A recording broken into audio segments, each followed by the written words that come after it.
In the year 2025 alone, Israel bombed 7 Muslim nations. Its belligerence was witnessed by the world as it continued to destabilize the region with impunity. And with the full financial and military backing of the United States, the most powerful nation on earth, we saw that same imperial arrogance extended even further in Iran, Venezuela, Greenland, and with trade wars with Europe and China. Both the American deep state and Israel have invested heavily in the Islamophobia industry in Europe, and now amplified by Elon Musk's X platform, hatred of Muslims has reached levels unseen in recent decades. When was the last time you saw over 150,000 people gathered in one of the great capitals of the Western world, openly declaring that Islam must be ended in Europe and that Islam is the real enemy of the West, or that Muslim men are head-chopping rapists? Have you ever seen such speeches tolerated about any other faith? Would such an event even be allowed? And yet it was. It happened openly in the heart of Britain, steps away from Westminster. At 5 Pillars, we know that truth-telling can, at times, descend into fear-mongering, and we are careful not to inflame panic or paralysis within our communities. But caution must never become blindness. The Overton window has moved so far that we are no longer talking about the rise of the far right, but the mainstreaming of the Zionist far-right fascism. In this climate, Muslim countries are bombed with ease. Entire populations in the diaspora are collectively punished for perceived Muslim threats. The enemies of Islam are no longer pretending. They are no longer cloaking themselves in liberal language or humanitarian slogans. They are telling us to our faces that they want us expelled and erased, that they want our children deported and driven from the lands we helped build and call home. And the time to act is now, not tomorrow. 5 Pillars has been at the forefront of this mission, defending Islam and Muslims in the media, confronting its most ardent opponents, and providing guidance and defense when our community is under attack. But this work requires resources, manpower, and funding, and this funding is only sought in this blessed month. This Ramadan, support 5 Pillars in defending Islam and Muslims in the media. Allah subhanahu wa ta'ala says in the Quran, أعوذ بالله من الشيطان الرجيم من ذا الذي يقرض الله قرضا حسنا فيضاعفه له أضعافا كثيرة والله يقبض ويبسط وإليه ترجعون.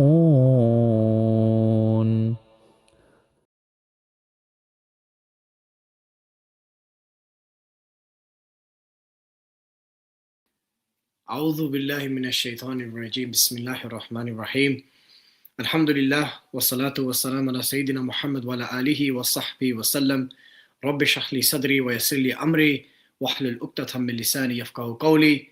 Assalamu alaikum wa rahmatullahi wa barakatuh, my dear brothers, sisters, to the beautiful ummah of Muhammad sallallahu alaihi wasallam. I welcome you all to our 4th live appeal on this blessed night. On a night for many of us which is the 27th night, a night which is widely regarded as, the reasons I do not know, but there are, that is widely seen that could be Laylat al-Qadr, subhanallah. Now, whether it is the 26th night or the 27th night is somewhat irrelevant. What we do know is that one of these nights could be Laylat al-Qadr, and tonight especially could be Laylat al-Qadr. A night which Allah subhanahu wa ta'ala told us in the Quran is better than 1,000 months. You would be hearing this verse of the Quran and this line that Laylat al-Qadr is better than 1,000 months. You've probably heard it for the last week and you're going to hear it for the next 3-4 days. And the reason why it's stressed to the believers by Allah subhanahu wa ta'ala quite explicitly in the Quran, and also by various organizations who are fundraising, is to stress and drive the point home that we should not waste these nights. We should not waste these nights in not just charitable giving, but in all our good deeds, where we excel as this blessed month comes to an end. I don't know how the saying goes exactly verbatim, but the race is never won with a quick start. Rather, it's how we end. And that is how we hope and pray, inshallah ta'ala, our Ramadan ends. That it ends strong and that we do not waste these last few nights, given how blessed these nights are, and whether we will see these nights again. There is no guarantee that we will see the end of this Ramadan. There's no guarantee that we will see the next Ramadan. So given that we are all here today, it is not an opportunity to be wasted. So my dear brothers and sisters, tonight's live appeal, we are turning to you, to our readers, our supporters, our subscribers, our viewers, our well-wishers, old and new, to help support the work of Five Pillars, to help support independent Muslim journalism. And tonight's live appeal has a very specific theme, a theme which has impacted not just Muslims in the United Kingdom, but you Muslims across the Western world, and I include Australia within that. And that is not the rise of the far right. We're no longer talking about the rise of the far right. We are talking about the mainstreaming of the far right. The fact that the Overton window, the political discourse has shifted so far to the right that it is now mainstream. Discussion points that were once taking place in the dark corners of the internet are now being discussed in policy-making circles. And alhamdulillah, whilst I've opened this live appeal, we've already had some donations that have come through. Allahu Akbar. Our brother Nafisa Mahmood has donated £20. And of course, one of our oldest and most cherished supporters, Rayhan Rashid from Oldham, a brother who we've known for 13 years, a brother who's supported us since our very inception, has made a donation of £50, and he's been donating every single night, every odd night during every live appeal. And I pray to Allah subhanahu wa ta'ala that He accepts it from him, from our brother Nafis, and from everyone who has donated and everyone who will donate. May Allah make your way heaven your mizan. My dear brothers and sisters, before I introduce today's guest who's ready for us, I want to remind you all the various options and ways in which you can support the work of Five Pillars. First and foremost, there is a link that is pinned in the chats. You can donate via the website, fivepillarsuk.com/donate. At the bottom ticker of this screen, you have our bank account details, so you can make bank transfers. You have got our PayPal details, so you can make a payment via a donation via PayPal. And you've got the bank details also on our donation page.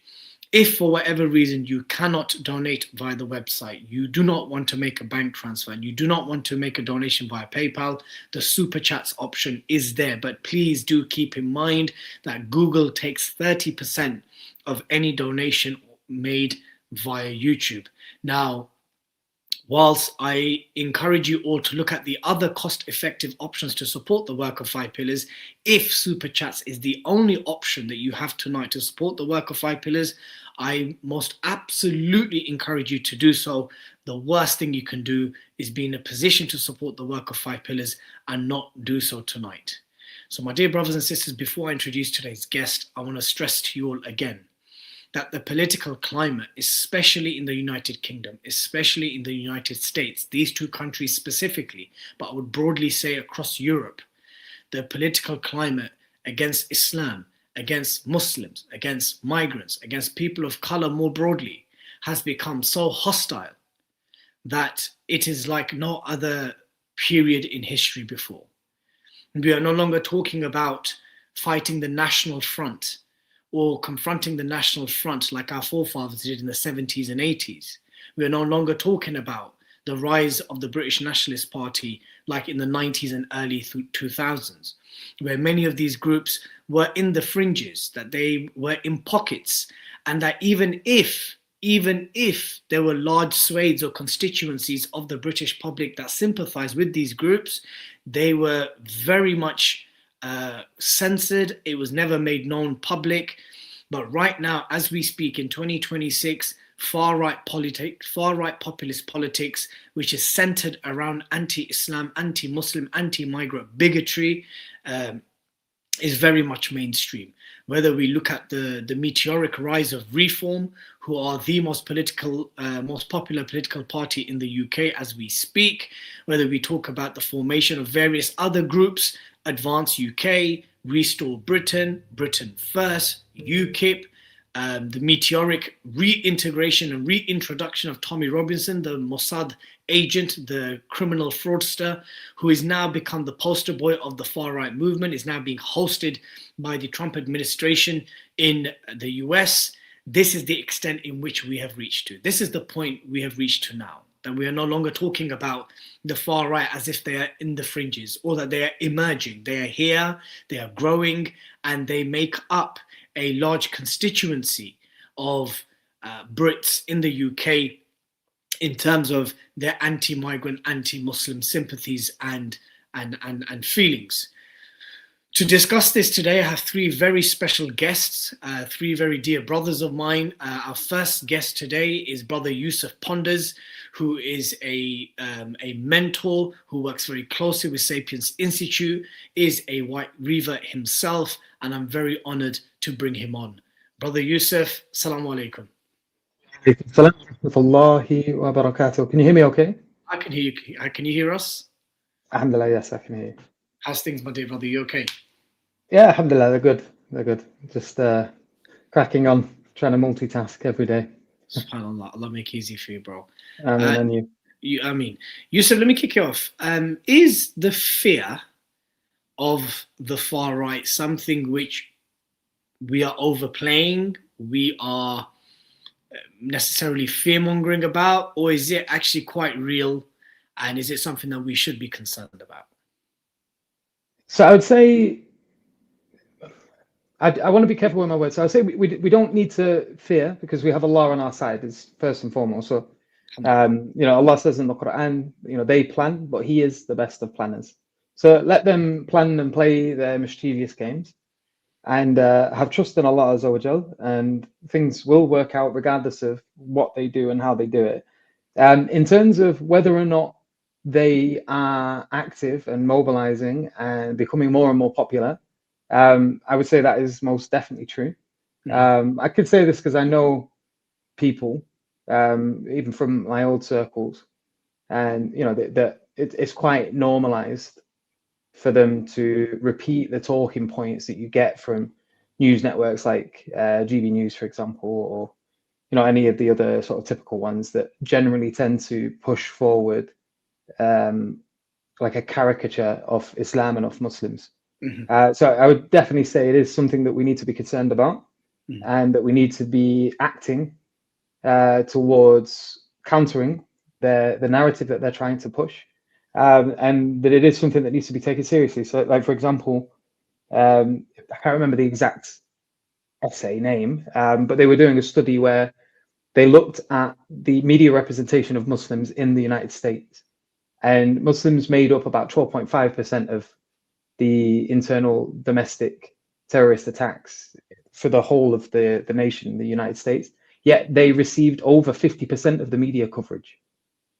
And there was Donald Trump himself. He spoke on behalf of Islam and of Muslims more than Muslims did themselves as a collective. But there is a massive effort to display anything that Muslims do in a negative light, and a very little effort to portray them in any positive sense. We were at the iftar with yourselves, and I think Sheikh Asfar Rashid even mentioned this, that whenever something negative happens, they're quick to get in touch with him to ask his opinion. But when positive things are happening, they're not interested at all in communicating to him and asking. And even the characters they generally tend to pick up on the news are very, dubious, sort of dubious characters that are sidelined, the Muslim community themselves do not take seriously. It's a huge issue, and there needs to be a common effort by the Muslim community to push back against that and to repel their falsehood in their lives, which they put forward commonly. I've seen it. Like they put themselves as bastions of free speech.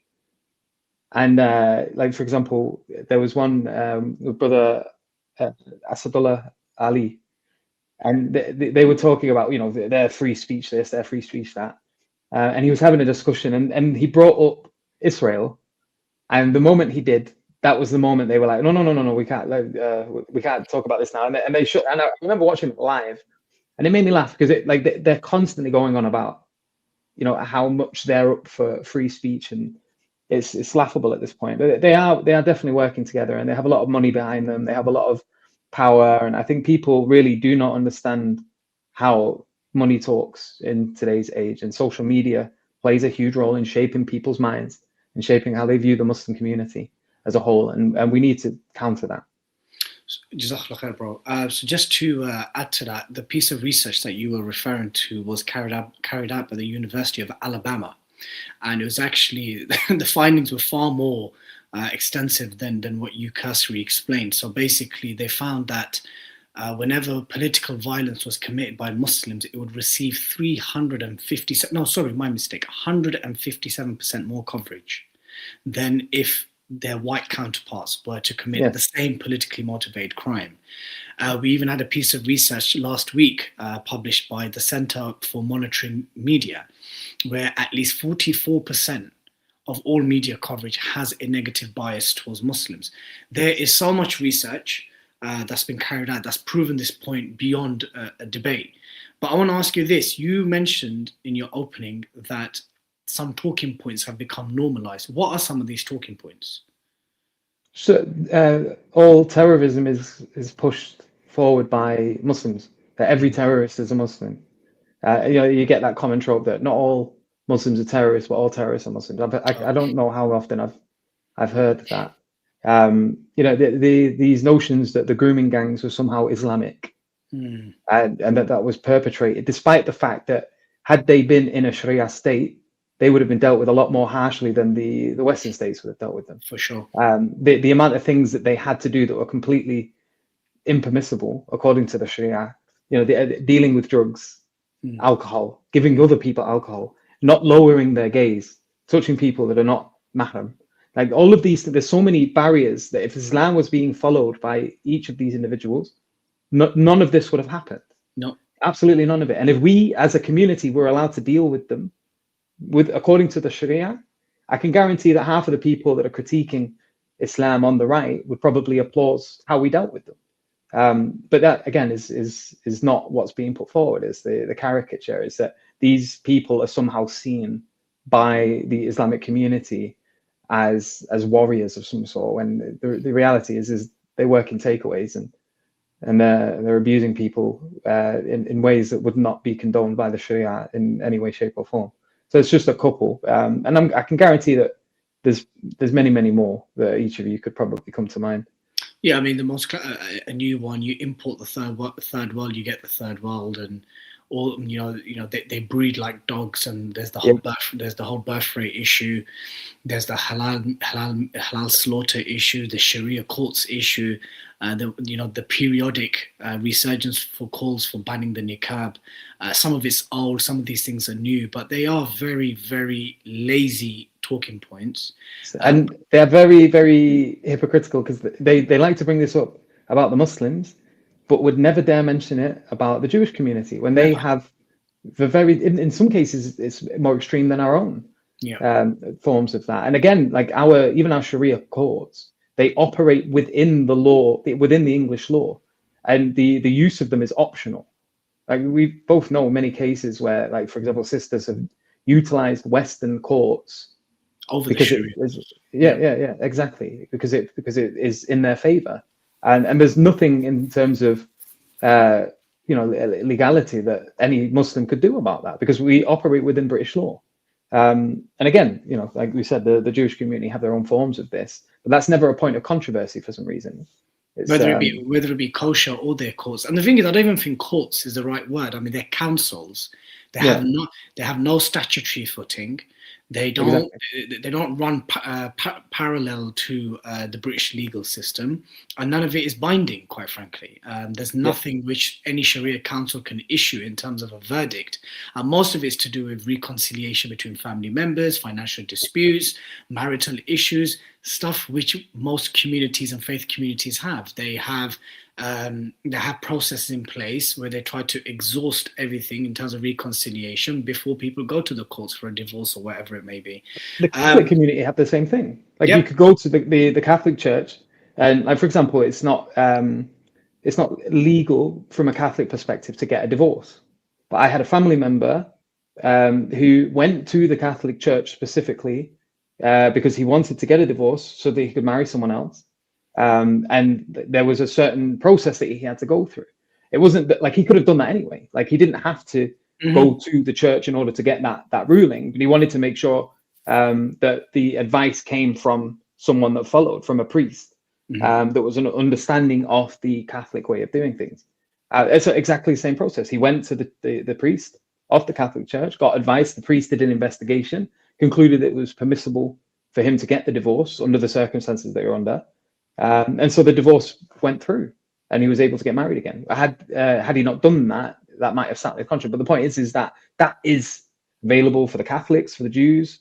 It's likely something that the Hindus have access to, all the Sikhs have it. Yeah, all of the religious communities. But again, this runs that point home, doesn't it? That the Muslim community, there's this huge spotlight on them in particular, and that's the question. That's the question. Why? And I think a big part of the issue is because we are a growing community, not as extreme as they like to make out, but we are growing. We do hold firm to our religion. We believe in what we say we believe in, and we don't let things go just because it might be awkward.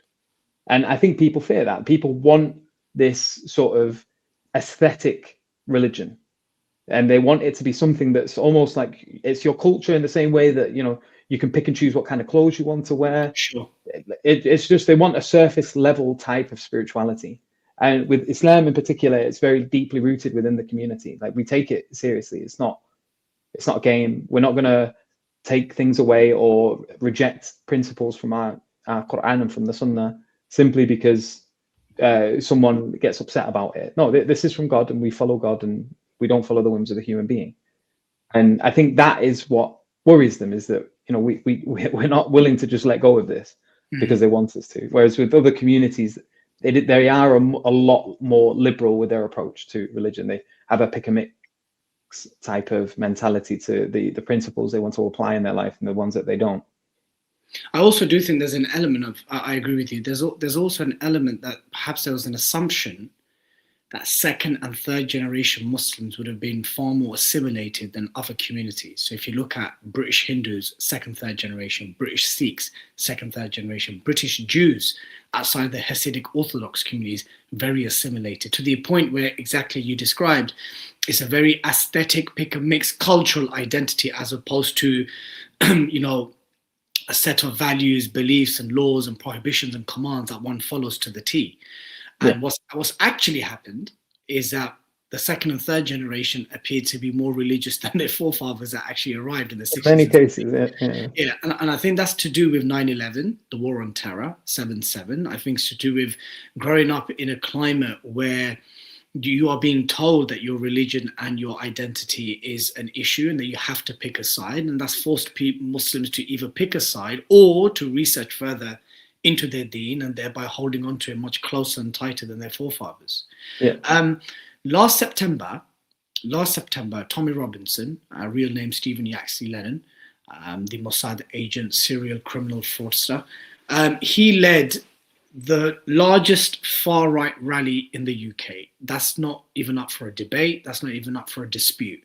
In the last 100 years, the Unite the Kingdom rally, which took place last September in central London, which was attended by at least 150,000 people, was regarded as the largest far-right rally. Before I get your thoughts on that, Roshan, can you please play the two clips of Valentina Gomez and then the European politician, but his speech is quite long, so just shorten it, end it maybe after a minute or minute and a half, please. England belongs to the English. It's either now or never. Because if these rapist Muslims take over, they will not only rape your women, they will behead your sons, just like they did on October 7th in Israel. So we either fight now or we die. And we're fighters. We are warriors of Jesus Christ.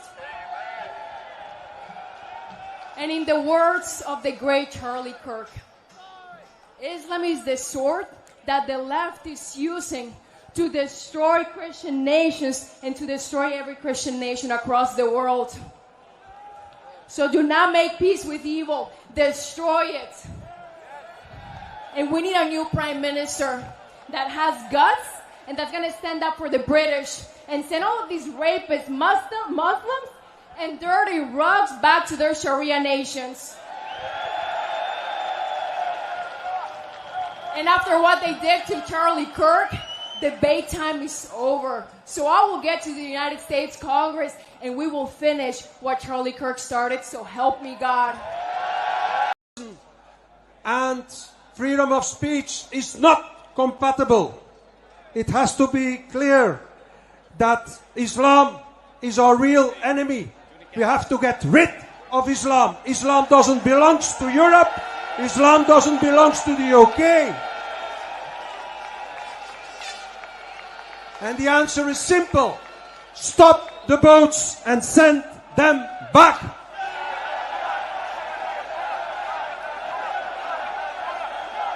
Dear friends, let me ask you one question. At what time London became Pakistan? At what time, at what moment Europe becomes North Korea?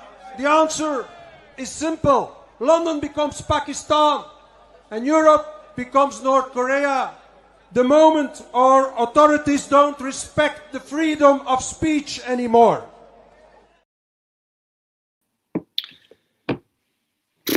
I mean, those were some horrific statements. I mean, there was a time where they should at least caveat it, or like Islamist extremists or something. Now it's just straight Muslims are this, Muslims are that.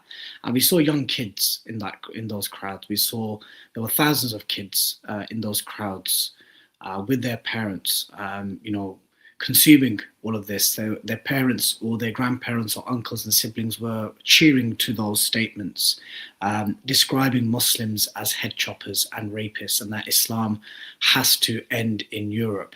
Now, just on a comment on Valentina Gomez, she says she's going to run for Congress. She lost. She got 2,500 votes. She didn't get the approval from Trump. She's probably going to end up joining OnlyFans. So that's her career there.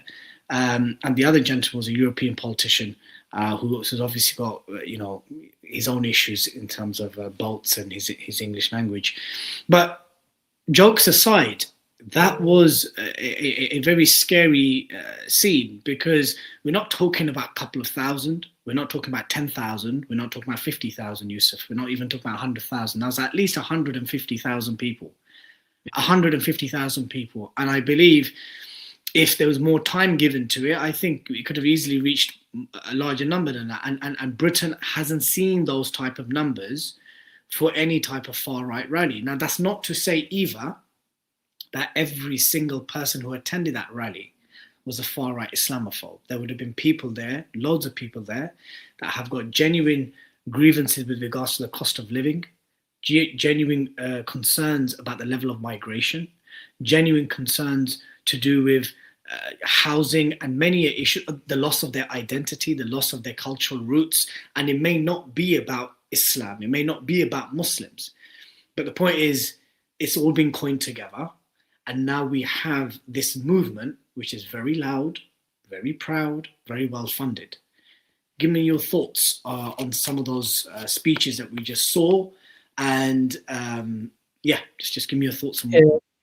So, first of all, I found it hilarious because these are the same people that take pictures of themselves with sellotape over their mouths and telling everyone that their free speech is being removed from them. And there they are on a platform literally next to Parliament with loudspeakers, being streamed around the world and being platformed by, some of the biggest names on the internet, like Elon Musk. Their free speech is far from being removed. Secondly, this strange push to try to make it seem as if there is some unholy alliance between the left wing and the Muslims, when we are the ones that quite often and very commonly are protesting many of the pushes from left wing politicians. For example, with things to do with certain bills trying to be pushed in terms of teaching and what they're trying to push onto our children. We're the ones that are constantly protesting these things, while the right wing tend to just sort of complain about it on YouTube videos. We've got our parents at the schools. protesting and complaining about it. Furthermore, if you were to switch that, if you were to literally just sort of shadow it and replace it with sort of Christian nationalists and have it as Muslims, and if you were to have that in a country like Syria or Iraq, and you were to film that and then show people that, saying the exact same things, they would call it extremism. They would call it an act of terrorism, or the incitement of terrorism. And the thing is, the things that they are accusing us of are minor in comparison to what was done to, for example, the Syrians or to our brothers and sisters in Iraq and Afghanistan. Yeah. Yes, like the hundreds of thousands of Muslims were killed as a result of false information, as a result of seeking to control these areas and dismantling the governments that were in place there and trying to replace them with puppet politicians. Like there's it's like night and day in comparison, and yet they have these sort of, in comparison, minor grievances because we have halal food and all these other little things that they complain about, along with I just, long story short, I find it laughable. It's really strange that they're allowed to do this while simultaneously complaining their free speech has been taken away from them. Yeah. And just the hypocrisy that they will say and do things and call for fighting, because that's exactly what they're doing there. They're riling them up. Now, I would like to say that I don't think many people really knew what they were getting themselves into when they went on that march. I think a lot of people thought that it was for the very simple notion, because it was put forward as in a very simple way. Let's unite the kingdom. Unite the kingdom. Yeah, that's how it was marketed. And I think there was probably a lot of normal people that attended that rally, that may have been your neighbors or people you work with or people you could get on with on quite a regular basis. I don't think they were expecting to hear people say that type of thing. I can guarantee there was a decent percentage of people that were available during those protests that were uncomfortable with what they were hearing. I hope that's the case, bro. I really do think. I hope and genuinely pray that is the case. Because, and the reason why, forgive me for my interjection, the reason why is, have you heard of the YouTuber Nico? Yes. Mixed race guy. Yeah, so he went there, and he went there dressed as a white guy, and he tried his utmost best to find some voice of reason. He tried. Now, I know that that's one guy in a sea of 150,000 people. So even from an objective data qualitative point of view, it's still anecdotal. Fine. Yeah. Our Robert Carter was there. Our senior correspondent Robert Carter was there. The popular Vox popper, Josh the Savior, Stairway to Freedom, he was there. And all three of them unanimously came back and said, number one, it was very hard to find someone who was sober. Again, I'm not caricaturing. Wallahi, I'm not caricaturing. They are not our teachers. We are not going to employ the same tactics as them. But genuinely, the feedback that Nico gave, Josh the Savior, Stairway to Freedom gave, and our Robert Carter, who's a white revert himself, said, bro, it was genuinely hard to find someone who wasn't a bit merry. And eventually, it started off by they're taking our jobs. Stop the bolts. How do you stop the bolts? Just kill them, put the Navy out, then bomb them. And then it very quickly, within the space of a couple of minutes, just became about hating Muslims and people of color. And that was the common conversation. It was hard to find someone who was reasonable from various people that had attended that, whether it was Middle East Eye, the Canary. So that was concerning for me. Had we seen viral clips of people of reason in these protests, it would have given people some reassurance. What we ended up seeing, one after the other, even within their own right-wing media and their own platforms, they can't turn around and say they've been caricatured. They are promoting people who either have very violent aspirations towards migrants, have very, very violent aspirations towards Muslims, and all of it's being kind of concocted through this kind of populist rhetoric of white replacement, losing Christian culture and heritage and so forth. My final question to you would be, because I know you need to go and I know it's a holy night and we want to get Ibadat done, is media. Now, 5 pillars in the last 3 years, and me specifically, I've kind of prioritized engagements with the far right. Nick Griffin, Jada Franson, Jim Dawson, Mark Collette, Alex Phillips, Errol Musk, Peter McCormack, Dr. Callum Smith, a whole host of right-wingers that I've been engaging, cordial conversations, right? And I'll be brutally honest with you, bro, even though they said it in a much more respectful way, in a more cordial way, their sentiments weren't that far off from some of the things that were being said. Sure, it wasn't as crude and as violent as that, but the sentiments.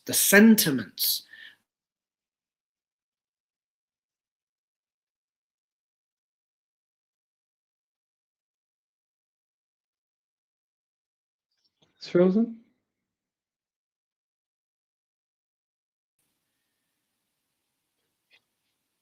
Okay. Concluding thoughts, Yusuf.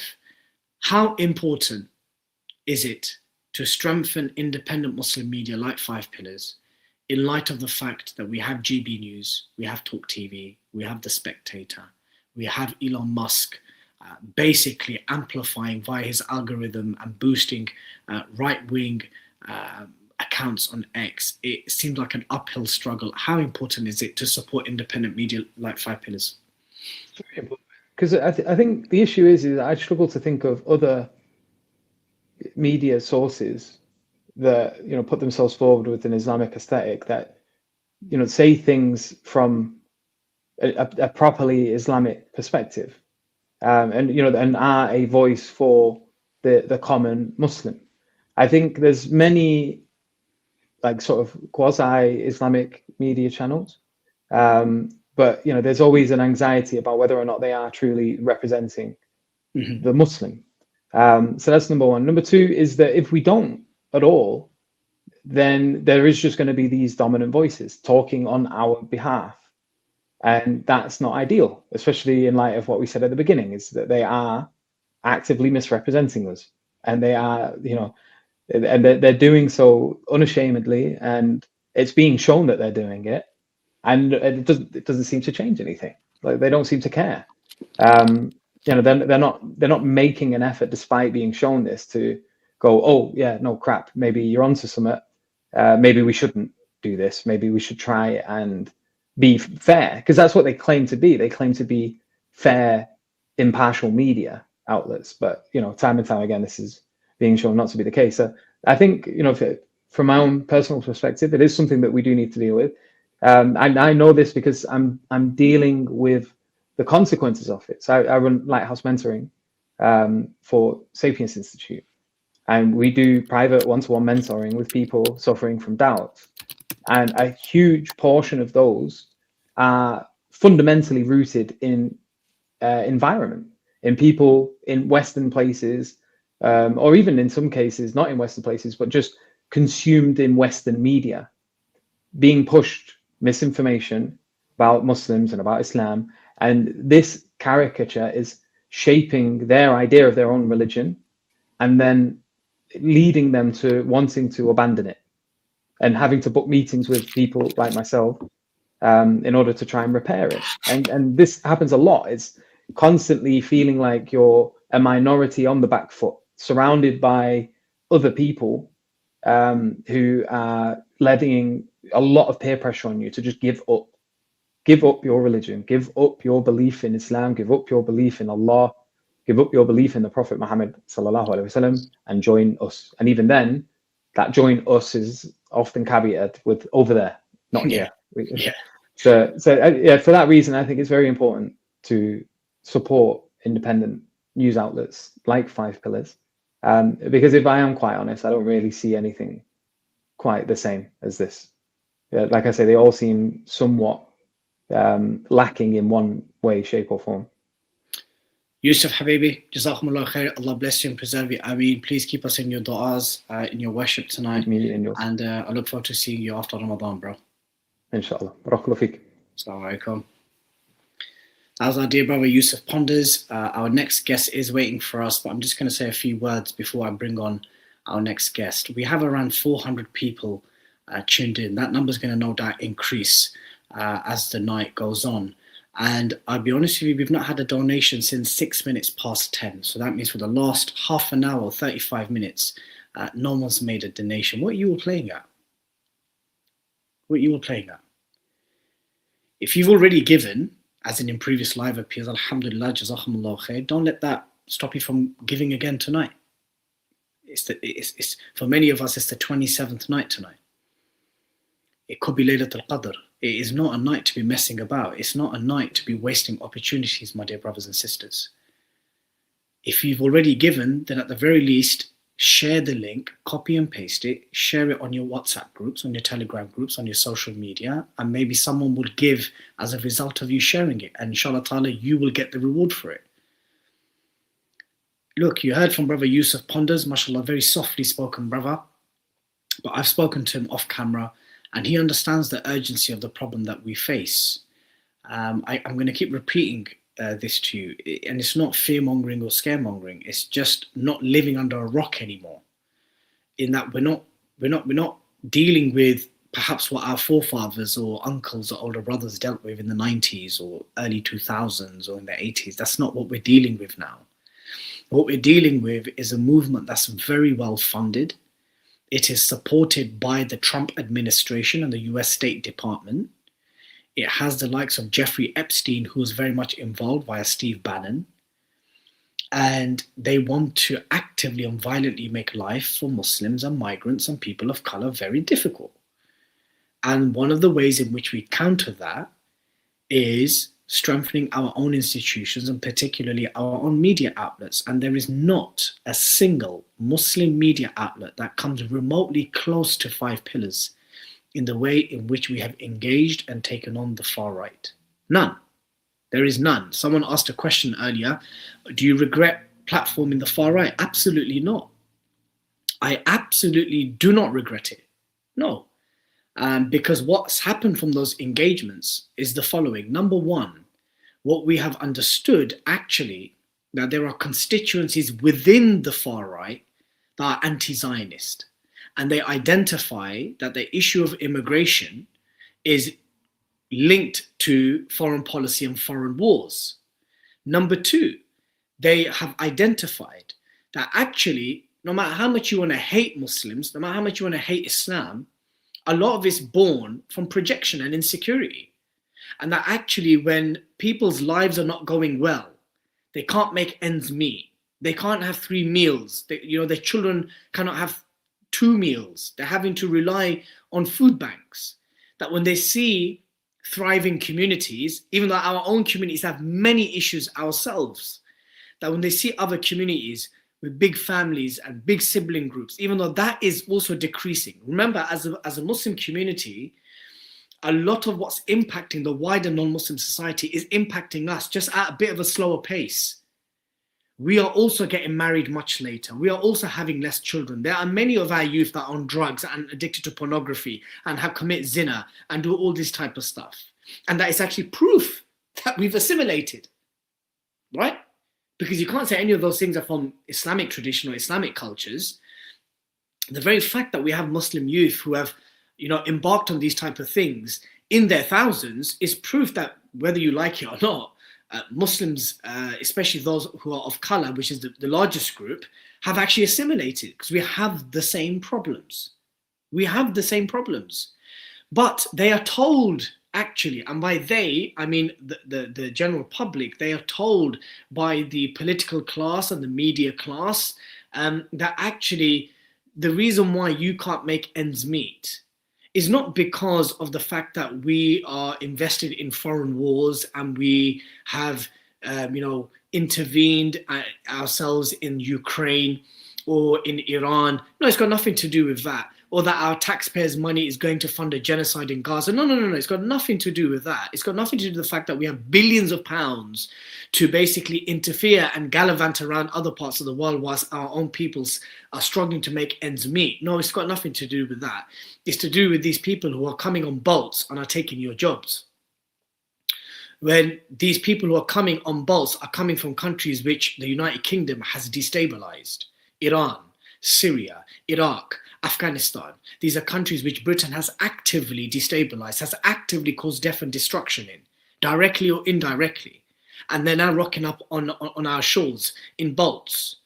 So I think that disconnect is being further propelled, my dear brothers and sisters. And there is no one like Five Pillars that's actually dealing with these issues. Now, before I bring on our next guest, he's a dear brother. He is a prominent speaker and an influencer and someone who's very active in the Muslim scene. Jazakallah khair, Brother Yusuf Ponders. I'd like you all to see this video. It's a compilation video of some prominent right-winger Zionists who are basically talking about the work of Five Pillars and myself specifically. Roshan, can you please play that compilation video? In recent months, various popular right-wing podcasts have been discussing Five Pillars and myself personally for various reasons. They've been bringing on the likes of Tommy Robinson and Majid Nawaz to talk about the work of Five Pillars and who I am as a person. Now, that's a good thing in the sense that clearly our work that we're doing is making an impact and is making the right people think and worry and be concerned. But what I would say to those who claim to be advocates and champions of free speech and journalism, if you want to talk about us and you want to find out more about us, come to the source directly and just ask us. And that is, of course, if you claim to champion the very values that you claim to do, and if it extends to Muslims that you disagree with, then shout me. You can ask me whatever you want directly. There's no point chitter-chattering and gossiping like little girls on with your cameras on when you can just get in touch directly. They're now coming together, aren't they? They're now joining together. Yeah. They're now joining together. It's mad. You now see Nick Griffin sitting down with radical Dilly Hussein. They both want supremacy. He wants white supremacy. He wants Islamic supremacy. And here they are together they basically all coming together just because they hate Jews and everything's the Jews' fault. Yeah. That's what's brought them together now. But at this time. And a lot of people in this country support that. In fact, there are some very popular podcasters in Britain who support that. People within the Five Pillars organisation, which you'll be familiar with, some of those people have travelled recently to Afghanistan and have interviewed senior members of the Taliban. James, can I pause you there? Because there's people going to be listening whose ears are prick up, or they're going to go, what is a Five Pillars organisation? So for them, and for me, can you explain what it is? The Five Pillars is an Islamic network in Britain that represents, I would say, the more extreme forms of Islam, and essentially like a pressure group and a media organisation. The mad alliance that I've seen develop is they're in bed with the Muslims. Really? But yet they're all sort of like sitting down doing talks together. You see Nick Griffin sitting with Five Pillars. Five Pillars want the caliphate and Islamic domination. Nick Griffin hates everyone that's not white. But yet here they are coming together because they hate the Jews. They blame everything on the Jews. Mass immigration's the Jews, everything's that's their whole thing, which they hate me. I'm known as a Zionist. I've been concerned about is their voices are the loudest. Yeah. And so I think this is added to the division because when most British non-Muslims probably don't have that many British Muslim friends, and the ones they do hear from are these types because they're going on Piers Morgan, Dilly Hussein, they're like, and we hear them, we go, oh my goodness. I mean, if I can go just to hammer the point of how worried I am about this. Yeah. Because, by the way, I thought you, the Quilliam lads, Haris Rafiq, you've mentioned, and Ed Hussein were that great voice before COVID. And as you said, you've disbanded Quilliam. Dilly Hussein, I want to understand Five Pillars as well. But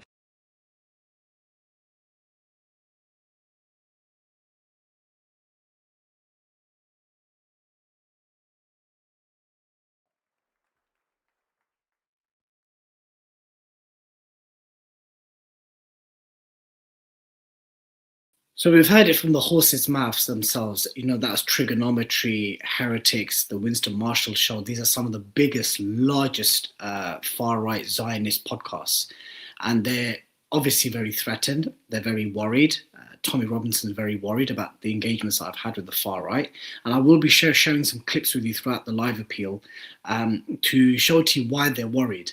And you can see that some of them, the type of Muslims they want to be, amplified, the likes of Majid Nawaz and Quilliam Foundation. These are people who are basically closet atheists and closet agnostics. They're not even Muslims. So that's the type of Islam and Muslim they want to propel, one which is just Muslim by name. Without any further delay, I want to bring on my dear brother Jordan. He's a brother who's well known on the online space. He's spoken at many Muslim social justice causes, and I want to welcome him. Assalamu alaikum, Jordan. How you doing, my brother? Wa alaikum salam. Pleasure being on. Jazakallah khair. Jordan, quick question, bro. Let's kick it off. Is it important to have these conversations with the far right? Yeah, 100%. By the way, I'm surprised that people haven't donated because, I think, look, for me, I've been keeping up to date with 5 Pillars for a while. I watch Roshan and Robert's podcasts a lot, and that's kind of the news source that I get. Roshan's kind of grown on me. When I first sort of saw him, I thought, wow, he's a bit blunt, but I think he's kind of grown on me in the end. And do you know what? Because of what I've seen of late, I've recently joined Twitter, X, whatever you call it, and I've recently met. Go on. It's a cesspit, isn't it? Elon Musk has created a proper toilet cesspit, and I can't believe the stuff I read. Sometimes I'm just angry. I want to throw my phone against a wall. I was just reading something now, dogs or Muslims, F halal, F this, F that. And people, you see, it's got like thousands of likes and you think, who's liking this stuff? Like, which normal human beings out there are liking this stuff? So is it important? I mean, I met with Brother Dowie a few months ago, and I always thought that the far right was like a fringe. Like I thought Tom Robinson was like a fringe group, like just there's a few racists in every society and we just ignore them. And it's always been, even though I've done work against them, I've never really seen the threat until I sort of met with Dowie, and I'm sort of seeing, like you say, that march, 100,000 people. I'm seeing people on my normal social media, my Facebook page, people that I grew up with there with like flags. I'm thinking, you're not a racist person. What are you doing? And, it definitely is, the far right seem to be shouting loud, and they seem to be pushing the narratives, don't they? And without 5 Pillars, I don't really see anyone else doing it. I mean, I almost think I'd always say it this strongly, that either you start donating to 5 Pillars so they can keep doing the great work pushing against these narratives, or you keep your money and save to do hijrah or something. Because I definitely think there are dangerous times coming. I definitely see a build up in the far right. I think at the moment, luckily, they're all disjointed. You've got UKIP, Restore, you've got Advance, you've got all, even Reform. Yeah. But at some point they're going to mobilize, and when they do, you're going to see, like what's going on in Europe. You're going to see political parties banning us from doing Ramadan, banning us from praying, banning us from, and that's when things change, and that will happen before we know it, unless we all take action. And supporting 5 Pillars, I think, is a big part of that. Thanks, Jordan. Allah bless you and preserve you, bro. I'm glad you're on X. And the reason why I'm glad you're on X is because I told Dowie to get on X. Because I tried telling Dowie, I said, Dowie, you don't understand, first and foremost, how big X has become now. So whatever's happening on X is now influencing policies in policy-making circles, number one. Number two, the way in which Musk has basically tweaked with the algorithm, it literally amplifies the most vitriolic disinformation that you could think of, like the most bonkers type of, and I've seen it. I've seen you quote tweeting. I've seen you quote tweeting something. And I'm thinking, welcome to X, Jordan. Bro, I spent 10 minutes on X and I've responded to 10 misinformations. And I'm thinking, I've got to respond to this. I've got to, tell people this is a lie, because, like I say, just absolute nonsense. Like there'll be stats with nothing to back it up. Nothing. And you just have to chat GBT it and it says, no, this isn't true. And you think, just have to grok it, bro. Just grok it. Yeah, grok it. Yeah, exactly. It. But they don't. So they don't. And let me give you one very recent example. We had that clown yesterday, Haram Singh Kapoor. Yeah. I've been keeping up with that. Yeah. So now we've got Americans from the Trump administration wading in. This man's been arrested because he refused to sell halal. And that's doing the rounds. And it's received, I was checking the algorithm and the stats yesterday, it was trending. It had received more than, listen to this, brothers and sisters, 180 million impressions. 180 million impressions on a story which was baseless.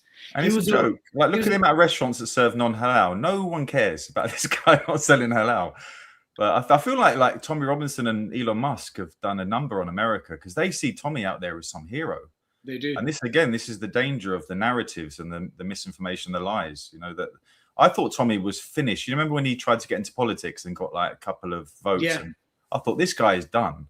And next thing you know, now he's like, he's literally rubbing shoulders with the richest people on the planet. And you think, how is this happening? And obviously we know there's, big backing behind this, and we know who's funding it. But still, like I reiterate, the work you're doing is, and I really do. I keep up to date with 5 Pillars because there's no new source out there that's really going to give you the Islamic perspective. And like I say, people's narratives and thoughts of Islam are being shaped by these people on X, and we need to be pushing back on it, man. Every day, every 10 minutes, I'm thinking we need to be doing it. And you know what's crazy, and I'm glad you mentioned it, and this is the connect that some people miss. How did Tommy go from literally a non-entity within the fringes, we never heard about him, and then soon after October the 7th, from the genocide in Gaza, Musk basically brought back a number of accounts, one of them being Tommy's. So there is no doubt that obviously with his deep ties to Israel and Mossad, that the timing of his reintegration into British politics was no coincidence.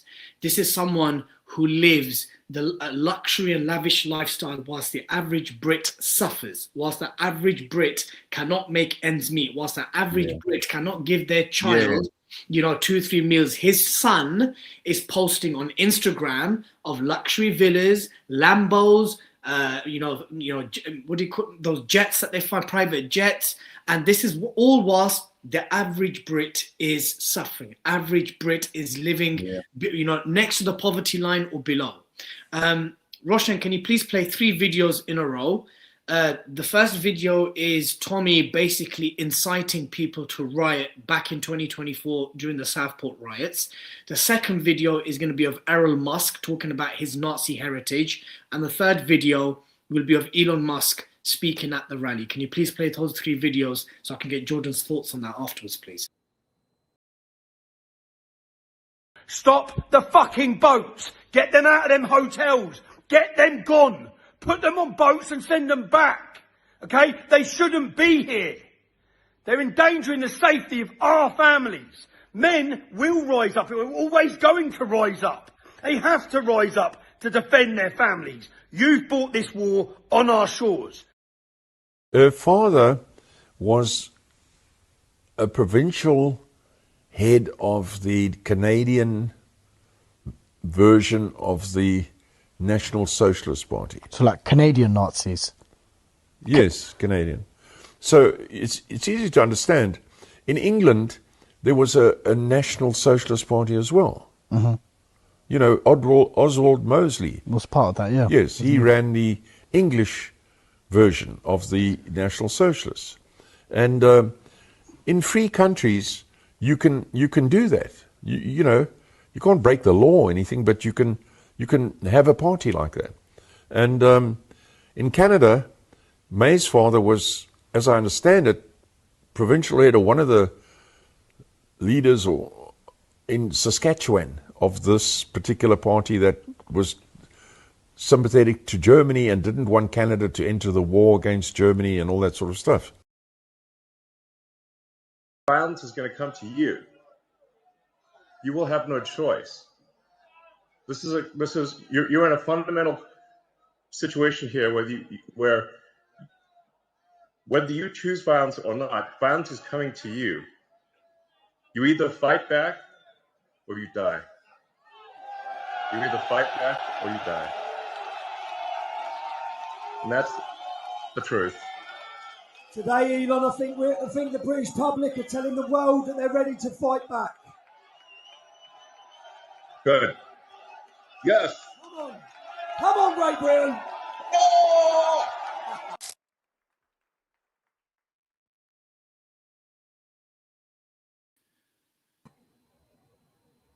Yeah, I mean, the first video was from Tommy during the Southport riots. During those riots, at least 3 or 4 hotels got petrol bombed, they got firebombed. Yeah, I remember. Muslims were being attacked left, right, and centre. It was 12 days of rioting, basically. I remember. Yeah, and then we had Elon Musk, the father of the most richest man, basically telling you, yeah, my father-in-law was the provincial head of the Nazis in Canada. And it's only a political party. We're not breaking any laws. My father-in-law was just a Nazi. And obviously him being an apartheid millionaire himself, then we ended with obviously Musk's statements very clearly inciting violence and telling 150,000 people in the heart of London that actually violence is coming to you, you either die or you fight back. Now, bro, this is not the rhetoric of the National Front. This is not the rhetoric of Combat 18. This is not even the rhetoric of the BNP. We are dealing with something very different here, which is very well funded by the most richest man on earth. Yeah, the only trillionaire on earth is backing this movement. And that's why I'm asking you, and I asked Yusuf, even though we don't fearmonger, we don't scaremonger, Allah subhanahu wa ta'ala is sufficient as our protector and as our provider. I don't think we should be complacent regarding this. And I am fearful because, you know, I have young people in my family that are growing up. I worry for next generations. And I heard Roshan's speech about France. We're kind of 20 years behind them, and you see what's going on over there. With the Southport thing, I mean, that was the first time I really saw the misinformation flying, where, you know, the guy that did the attack was not Muslim at all. There was no information about it. And the amount of people, Tommy came out, and I saw various people on the far right.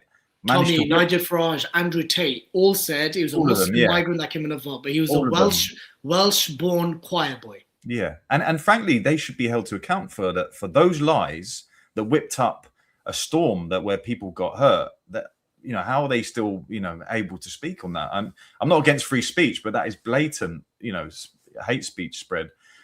And I think the Southport thing, and, you know, the way they used the victims of that attack to push their political agenda shows how low these guys will go. You know, because we all care about those girls that you know, but they you know, they weaponized it, and they took it, and they're making people, you know, duping people into believing that this is some migrant problem. With Elon Musk, I mean, we know that Tommy, you know, may well be money motivated. Elon Musk, clearly that's not his, you know, clearly he doesn't need the money for this. For sure. It's weird that, to me, that on that stage they had loads of foreign people telling, you know, a British crowd. Do you know what I mean? None of them were English. None of them. They even had those New Zealand people ripping up flags. Yeah. And I've spoken to people that went there, and I say, did you see what was going on that stage? Because I don't know how you can go to that event. I get how you might be thinking, yeah, you know, cost of living and the government, I don't trust them, I'm going to go to this event. But as soon as you see what they're doing on that stage, because you've showed a few clips, there's more, isn't there, of people? There's loads more. Whipping up, of just loads anti-Islam. They're gonna kill us. We need to sort them out. And people cheering along to it. How can you go along to that event and not think, hang on a minute, there's something not right here? I was saying to Yusuf that maybe there would have been some reassurance, because I am not going to sit here and say, by the way, every single 150,000 people that attended were far right ideologues. I don't think that's fair or just. Even by Islamic standards, that's not fair.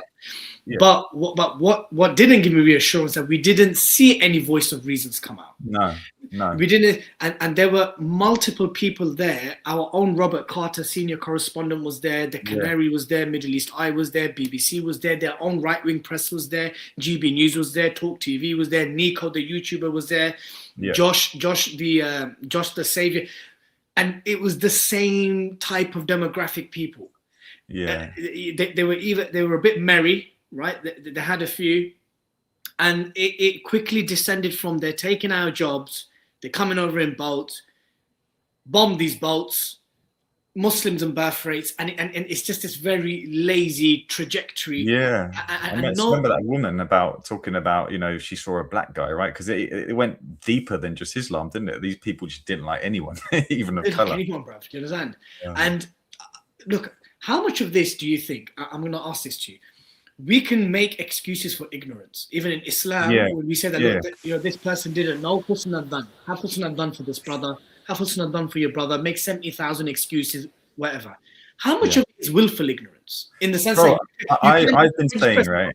Yeah, go on. I've been arguing with Dowie for ages, right? And he's been proven right. I've said to him, look, the British public are not that, you know, then we're not that racist as a people. Like, obviously there's a history there, but now, you know, that was time ago and things have changed. And Dowie's always been like, nah, man. And that event was a turner for me because, like you said, that all happened on stage. Where are the voices afterwards saying, you know what, I went along, but I shouldn't have gone? You know, these are all people that have neighbors, Muslim neighbors. You have you know, friends that are of color and stuff, and you're going to a place where they're ripping flags up and stuff like that, and you're okay with that. it kind of gave me Srebrenica vibes, you know, where, you know, people's neighbors are suddenly turning against each other. And it was, I think so, a lot, because I speak to a lot of people about this, because obviously I do a bit of stuff. A lot of my content is now geared towards this. I think some Muslims have their head in the sand about it. And I think a lot of British people are not really realizing the spread of this. And I think there's at the moment, it's a spectrum of belief, like, and it seems to everyone seems to have a little bit of it, because there's so much narratives and rhetoric being pushed out to the British people about these boats, about, you know, everything. It's just, there's only so much information that can be, you know, put at you until you start believing it. And it's that old thing, isn't it? You can tell a lie 1,000 times and suddenly it's going to become true eventually. That's spot on. And the thing is, the finer nuances between the different strands of nationalism. So you have the ethnic nationalists, the ethno-nationalists who are like, look, it's not just Muslims are the problem, Jews are the problem, Muslims are the problem, anyone that's non-white is the problem. Now, whilst that ideology is the most shallow of it all, because if you're going to base your worldview on skin color, that's also, it's very shallow, it's very low level. However, I know people may attack me for this, at least with the ethno-nationalists, there's some consistency. In that look, it's not just Muslims, it's also Zionist Jews. Zionist Jews take us to wars, then these wars happen, and then all of a sudden we have huge Muslim migration. If we don't have Zionist Jews influencing our policies and our foreign policy especially, we won't have these problems. So at least there's a level of consistency there, though they are probably the closest to Nazis in terms of their ideology, because it's purely based on whiteness and race. Yeah. You have the civic nationalists. That's basically the more mainstream type of nationalists, which is basically your Tommy Robinsons, your Reform, your Tories. Now, whilst they frame it as, look, if you assimilate, if you basically become the type of Muslim we want you to be, then that's all good and well. But really the type of Muslim they want you to be is a Muslim that's stripped of any values, any morals, any principles, and you're basically a flag-waving Muslim by name type of joker. Yeah, and I think literally it just means they're going to, it just means they're going to tolerate you. It doesn't mean they're going to accept you. And I think we've seen that with various people that have joined the civic nationalists, people of color, that have suddenly, you know, you've seen them where they suddenly build a YouTube channel and they pretend that they're with the civic nationalists and they're someone of color and they push them to the front.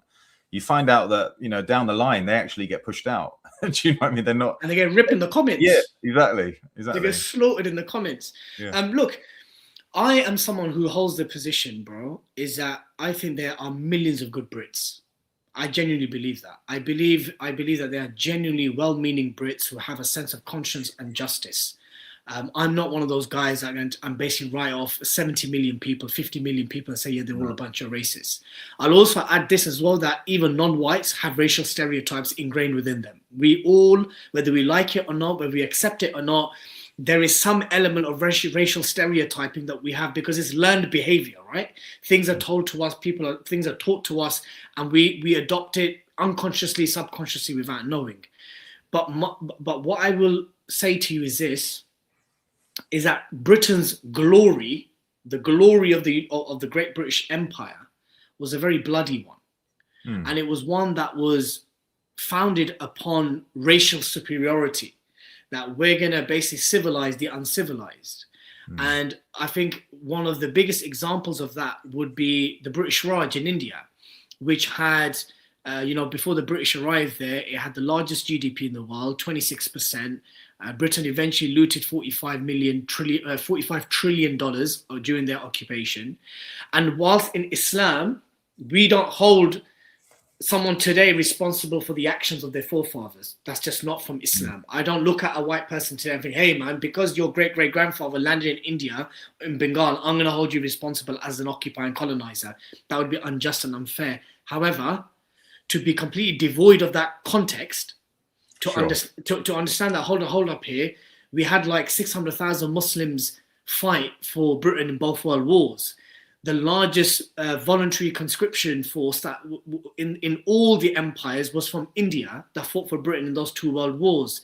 My grandfather was incentivized to come here in the 60s because they needed to rebuild Britain. So many men had died. There were too many women in the factories. They had to balance things out. I find that these very easily researchable facts is not hearing the conversation.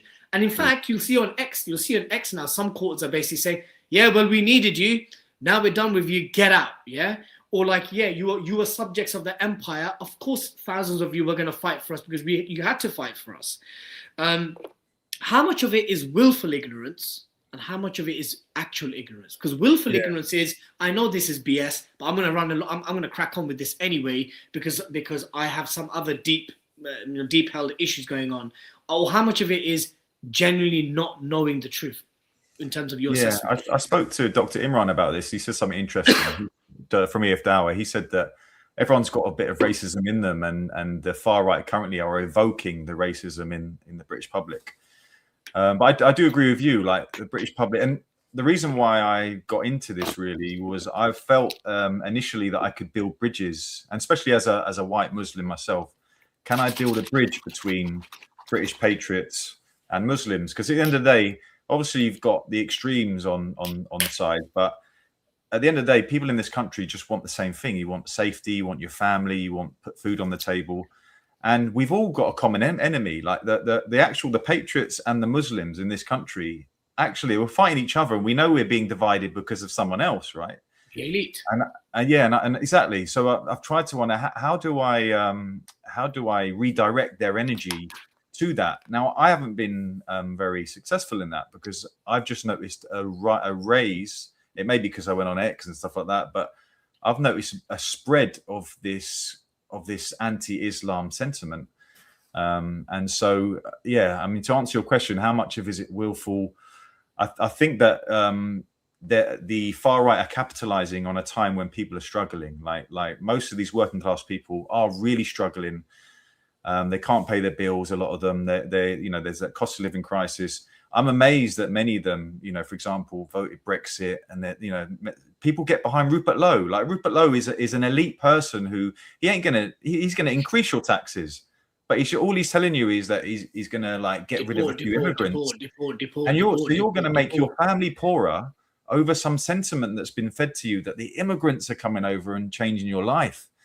And I'm just wondering, I think people are being duped. To answer your question, I think there are a few racist loud ones that are shouting the loudest, but I think a lot of British people are being duped into this. And and like I say, it's 5 pillars really is our main source of narrative shift. And like I say, the work you guys are doing. So I do hope people are donating, and I do hope that they have been while we've been talking. Alhamdulillah, brother Ismail Altaf has donated. Brother Imran has been donated. There's loads of brothers that have been donating. I'll give you all shout outs after this segment. Last question I want to ask you, and it's because you kind of ended on this point. People are being duped, but that's exactly what happened to the Germans. Yes, the Germans were duped. Some would argue the Serbs were duped. People, massacres and genocides and ethnic cleansing and internment camps happen when people are duped.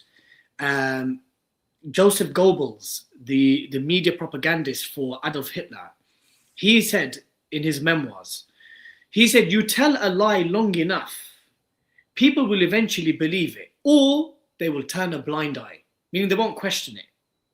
And that's my concern, Jordan. My concern isn't that the vast majority of Brits are far right racist Islamophobes. Is that I fear that, number one, there are people, and remember these movements and these ideologies, they flourish in these situations when people are struggling, when people are struggling to make ends meet. Your child is struggling. You can't feed them 2 meals. You can't get them uniform that fits them. All the plethora of issues, and then you are being told it's these guys who look different, speak different, you follow a different religion. And then when they look at those communities, and internally we're telling you that Muslims have their own issues, man. We've got loads of issues ourselves. We're telling you that we're not good enough as Muslims, but when they're looking from the outside, they're seeing large families, generally children that are doing well and going to universities and stuff like that, Muslim doctors in the NHS, and obviously it kind of exacerbates that feeling. So my final question to you is this. What would you say to any white Brits who would be watching this live appeal? Because 5 Pillars, believe it or not, does actually have a white constituency of following. We have like a 10% who tune into our stuff.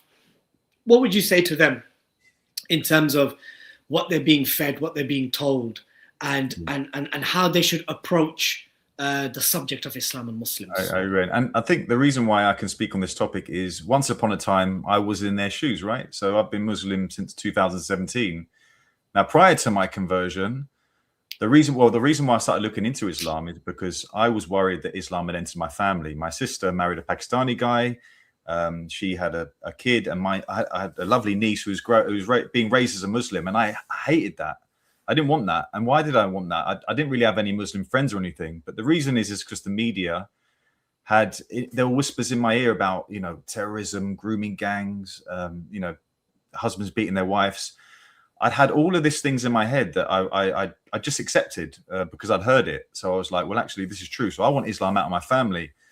And, you know, alhamdulillah, I managed to look into all of these things. I went on a proper study to look into, is this true what they're saying? Is this true? Let me read the Quran. Let me read what it actually says. And so fact checking is really key. Like on X, you can fact check some of these tweets. Like even if you hate Islam, don't fall for lies. Like I'd rather you hate the real Islam than the Islam that's being given to you by Sheikh Tommy Robinson or Sheikh Rupert Lowe. I'd much rather you look in and actually, you know, dissect the misinformation, because you owe it to yourself, innit? That you want the truth. So I'd say, you know, to people watching this that are white, definitely, you know, make sure you fact check everything that you're reading. Particularly, I mean, these GB News, even from 5 Pillars, fact check it, man. Fact check everything that's said to you. 100%. 100%. Jordan, Allah bless you and preserve you. Thank you so much for the time that you've given. And I look forward to the collabs and link-ups after Ramadan. I know we're planning a roundtable to discuss the issue of the far right with white du'at and activists and figures. And inshallah ta'ala, I look forward to linking up after Ramadan, bro. All right. Assalamu alaikum.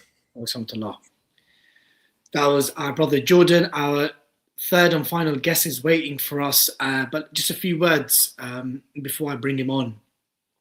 You actually heard what Brother Jordan said. Brother Jordan, before he joined X, he thought that maybe things could be salvageable. And inshallah, I hope that it is. I hope that relations between different communities and bridges can be built. But I told Brother Dowie, who's our next guest, he's going to be joining us in a couple of minutes, and I'm glad to see Jordan there, to get a picture of the reality. Now, whilst X isn't a reflection of reality, X is most certainly an indicator of reality. It may not be a carbon copy of reflection, but it's an indicator of reality. That the level of disinformation and the level of misinformation, the lies, the vitriolic hatred, the utter BS that is shared about Islam and Muslims on an hourly basis, that's then amplified by Musk to push forward right-wing accounts that are also monetizing this hate, that are making thousands and tens of thousands of pounds from this hate. In this space, wallahi, it is only 5 Pillars that are making moves.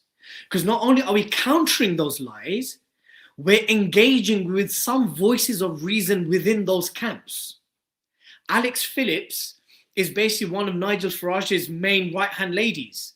She still is in terms of reform. She was during the Brexit party. We had a very fruitful conversation. I'm going to play some of these clips later. Jada Franson was seen as the head of the Christian nationalist movement. Nick Griffin was the poster boy of the British far right in the 90s and early 2000s. Jim Dowson was the founder of Britain First and the financier of British Nationalist Party. Mark Collett heads Patriotic Alternative, one of the largest ethno-nationalist groups in Britain. Errol Musk, the father of Elon Musk. Dr. Callum Smith, who is far more of a reputable and respected academic, but he too is a Christian theologian who leans towards the right, a much better voice of reason. And there'll be many others. I went onto the Peter McCormack show, who someone is a bit of a Tory reform type of person, has a huge platform. And I'm engaging with them. I'm trying to rebut and refuting many of these prevalent ideas that are being spread and shared to then basically incite and put a target on the back of our brothers and sisters, primarily the most vulnerable, our elderly and our children. We recently saw a video, Roshan, when you can, when I've got Brother Dowie on, please get the video of the sister where there was an attempted, running her over, mowing her down. Before I bring on Brother Dowie, we have 590 people watching across all platforms. That number will increase as the night goes on. We've had Brother Ismail Altaf make a donation of £25, Brother Wakas, Brother Ijaz, Brother Farouk, Brother Nazam. MashaAllah, tabarakallah, may Allah bless you and preserve you guys. Please, Brother, I'm going to assume his sister Khatun has also made a donation. My dear brothers and sisters, please do not slow down. Please don't waste tonight. Don't waste tonight. Don't, Sister Naila, MashaAllah, tabarakallah, just donated £60. Don't waste tonight. It's the 27th night for many of us. It could be Laylat al-Qadr. Why are you going to waste this night? We're having white revert brothers who are coming from these very communities. Some of them held these very views. I'm telling you that 5 pillars are in the front line. There's no one else. And I'm telling you there's no one else. I'm telling you there's no one else. We have very deep relations with brothers in the Muslim media space. They know we're the only ones doing this. Islam 21C knows we're the only one doing this. Ilmfeed knows we're the only one doing this. Dawam knows we're the only ones doing this. One Path Network knows we're the only ones doing this. Yaqeen Institute knows we're the only ones doing it. All these people who we have very close, deep, brotherly ties and relationships with, they know we're the only guys doing this. Countering the far right, countering their lies, countering their misinformation, and not just with like pakoras and open mosque days. We're giving it back, we're chucking it back, because sometimes, my brothers and sisters, it's not about playing nice. It's not about all this playing nice. We've played nice for 25 years. Whichever Einstein thought of the idea, oh, Islam is a religion of peace, whoever coined that term has caused us irreparable damages post 9/11, post 7/7. Instead of saying that Islam is a religion of justice and submission from which we attain peace. That when we submit to Allah subhanahu wa ta'ala, we attain peace. Not that it is a religion of peace. No, it is a religion of justice. And all it took was any non-Muslim to pick up the Quran to find out, oh bloody hell, it's got so many verses to do with warfare and all these type of stuff. There's so much stuff we need to reverse. People need to hear the true message of Islam. The comprehensive message of Islam. And I like what Brother Jordan said. If you're going to hate Islam, at least hate it for the truth of it. Don't hate it based on lies. Don't hate it based on misinformation. If you're going to hate it, at least hate it from its theology. We are people who are Trinitarians. We don't like your version of monotheism. We reject the Prophet Muhammad and his prophecy for X, Y, and Z reason. We believe the Quran is not inimitable. We do not believe it to be the unequivocal word of Allah or word of God because of X, Y, and Z. Yes, that's fine. We welcome that stuff. But don't hate it based on lies. Don't hate it based on misinformation. And we're out here, sometimes some people have said, oh, brother, sometimes 5 pillars is a bit too aggressive, sometimes a bit divisive. Okay, fine. So tell us what you want us to do. Show us where other strategies have worked in the last 25 years. I'm waiting. I'm not dismissing or downplaying the very good work and efforts of people in the dawah field, in the community outreach field. No, that stuff needs to continue. But we've reached a point now where the Muslims need to now actively counter these lies that basically put a target on our backs and on our masajid. But in addition to that, give the right wing or the far right, wherever you want to coin them, make them wake up to who is the sole reason behind their misery. It's not Muslims. It's not migrants. It's not people of color. It's the ruling elite. It's the capitalist elite. It's the warmongers who benefit from war and then benefit from cheap labor, which is then incentivized by legal migration. Do you think the rich capitalist elite give a damn about the white working class? No, the white working class has always been cannon fodder for the British elite. Do you think during the peak of the British Empire, your average white Brit was living the best life? No, they weren't living the best life. They were sending kids through chimneys. That's what whole of Joseph Roundtree's movement and Charles Dickens, that's what it was all about. That even at the peak of empire, ordinary white Brits and English folk were struggling because the elite don't give a damn. They care about profits. What did you think was going to happen after Brexit when you left the single market? What did you think that when Lithuanians and Polish people were going to stop? Where did you think they were going to get their labor from? The Commonwealth. non-whites. So my dear brothers and sisters, support the work of Five Pillars, the only independent Muslim media outlet that's really out there in the front lines, dealing with the far right, dealing with their lies, and not just dealing with their lies, engaging with them. Engaging with them. Because we need to have these very honest conversations. Now, before I bring on Brother Dowie, Roshan, can you please play the clip of Brother Dowie about where he believes our hate and our attention should be directed towards? I think now that they've just got a very easy get out. They've got a very easy enemy, a bogeyman, as it were, a bad guy. And that's what they're interested in. It's so easy to say, it's your fault. You know, my life is not where I want it to be, yeah? You know, I'm not who I want to be with. I'm doing a job I don't want to do. I'm living where I don't want to live, and I can blame you. Yeah. To me, it's weak. It's a get out, okay? If you've come here and done better than me, but if you come here and you built a shop or you built, good for you. It was written for you. And I don't begrudge anyone anything, but I'm not going to sit here and blame you for my life.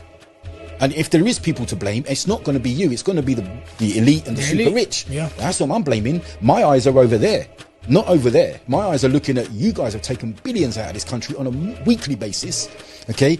Just about every single thing in this society you corrupted, you've taken.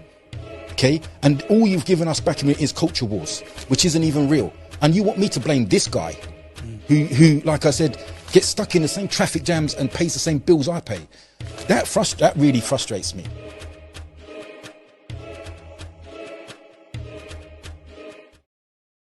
Without any further delay, I want to bring on my brother Dowie, a beloved brother of mine, someone who I've not known for that long, but I see him as a very dear brother of mine, coming back of a firing podcast with Liam Tufts, who is Tommy Robinson's right-hand man, where mashallah tabarakallah, he represented and defended the deen of Islam and the Muslims in a very articulate and assertive way. Dowie, assalamu alaikum. Wa alaikum salam wa rahmatullah. How you doing, brother? You okay? I'm good, my brother. What's happening? How are you doing? Now I was watching a bit of you and Jordan there, so I've been watching it for about 15 minutes, well, maybe a bit longer. Inshallah. Tell us a bit about your construction site engagements, please. For those who have not necessarily followed your content, but your interactions in construction sites. Yeah, so what it was, I've always sort of engaged in conversations on building sites over the years, because you wouldn't necessarily recognize me as a Muslim if I walked onto a building site dressed in a hard hat and, the high vis and everything else. I mean, it's not something that you look at me and say, oh, there's a Muslim walking on the building site.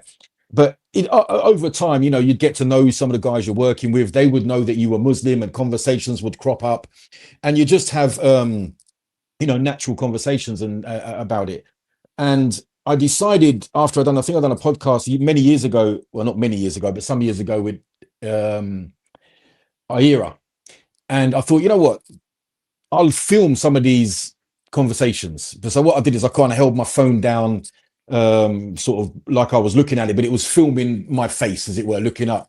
But the other person wouldn't have known that I was filming it, because obviously my skin can get me into conversations that a lot of Muslims can't get into. Not certainly. Because obviously their guard would be up, they won't say certain things. So, and I'd just get into these conversations and film it, and the people wouldn't know that they were being filmed. Well, they weren't being filmed, they were being heard on camera, and I was being filmed. And I did notice over the years how the attitude has definitely changed. I mean, there was always going to be people that were against migrants or immigrants, whoever they were, and Islam, but for the most part, they weren't really bothered. They were just like, yeah, whatever, mate. I mean, I'm sort of busy doing what I'm doing. I'm not really that interested in religion. I'm not that interested in politics and everything else. And it was a very sort of, they were just ignorant about pretty much everything. I mean, even to the point where they wouldn't be able to distinguish between Sikhs and Muslims. They literally didn't know. Why do you guys wear turbans? Well, we don't wear turbans. Yeah, you wear the turbans, and sometimes you got a knife. So when you're thinking of Sikhs, oh, you're not Sikh then. Muslims are not Sikhs. I mean, this is on camera, them saying this ignorant stuff. So, then they started, some years ago, a few years ago now, maybe 2.5 to 3 years ago, something like that. They started to get really political, and really religious, not religious, but looking into starting to quote, oh, the Quran says this and the Quran says that. And there was literally word for word. I mean, you could hear Tommy Robinson speaking through them. Yep. Like they've heard him on social media, and now they want to say it somewhere themselves. You know what I mean? And they were literally parroting what he was saying. And guys that I've known for a long time on my personal Facebook page, where I don't really post much, I just noticed them posting Tommy Robinson, Katie, whatever her name is, Hopkins. and all of these, Hopkins, and all of these type of content. And I'm thinking these guys were okay. You know, they were like guys I've worked with for years, and now they seem to be, you know, reposting and, you know, regurgitating that sort of nonsense. But they wasn't doing it before. You know, they weren't. So Yusuf has said that.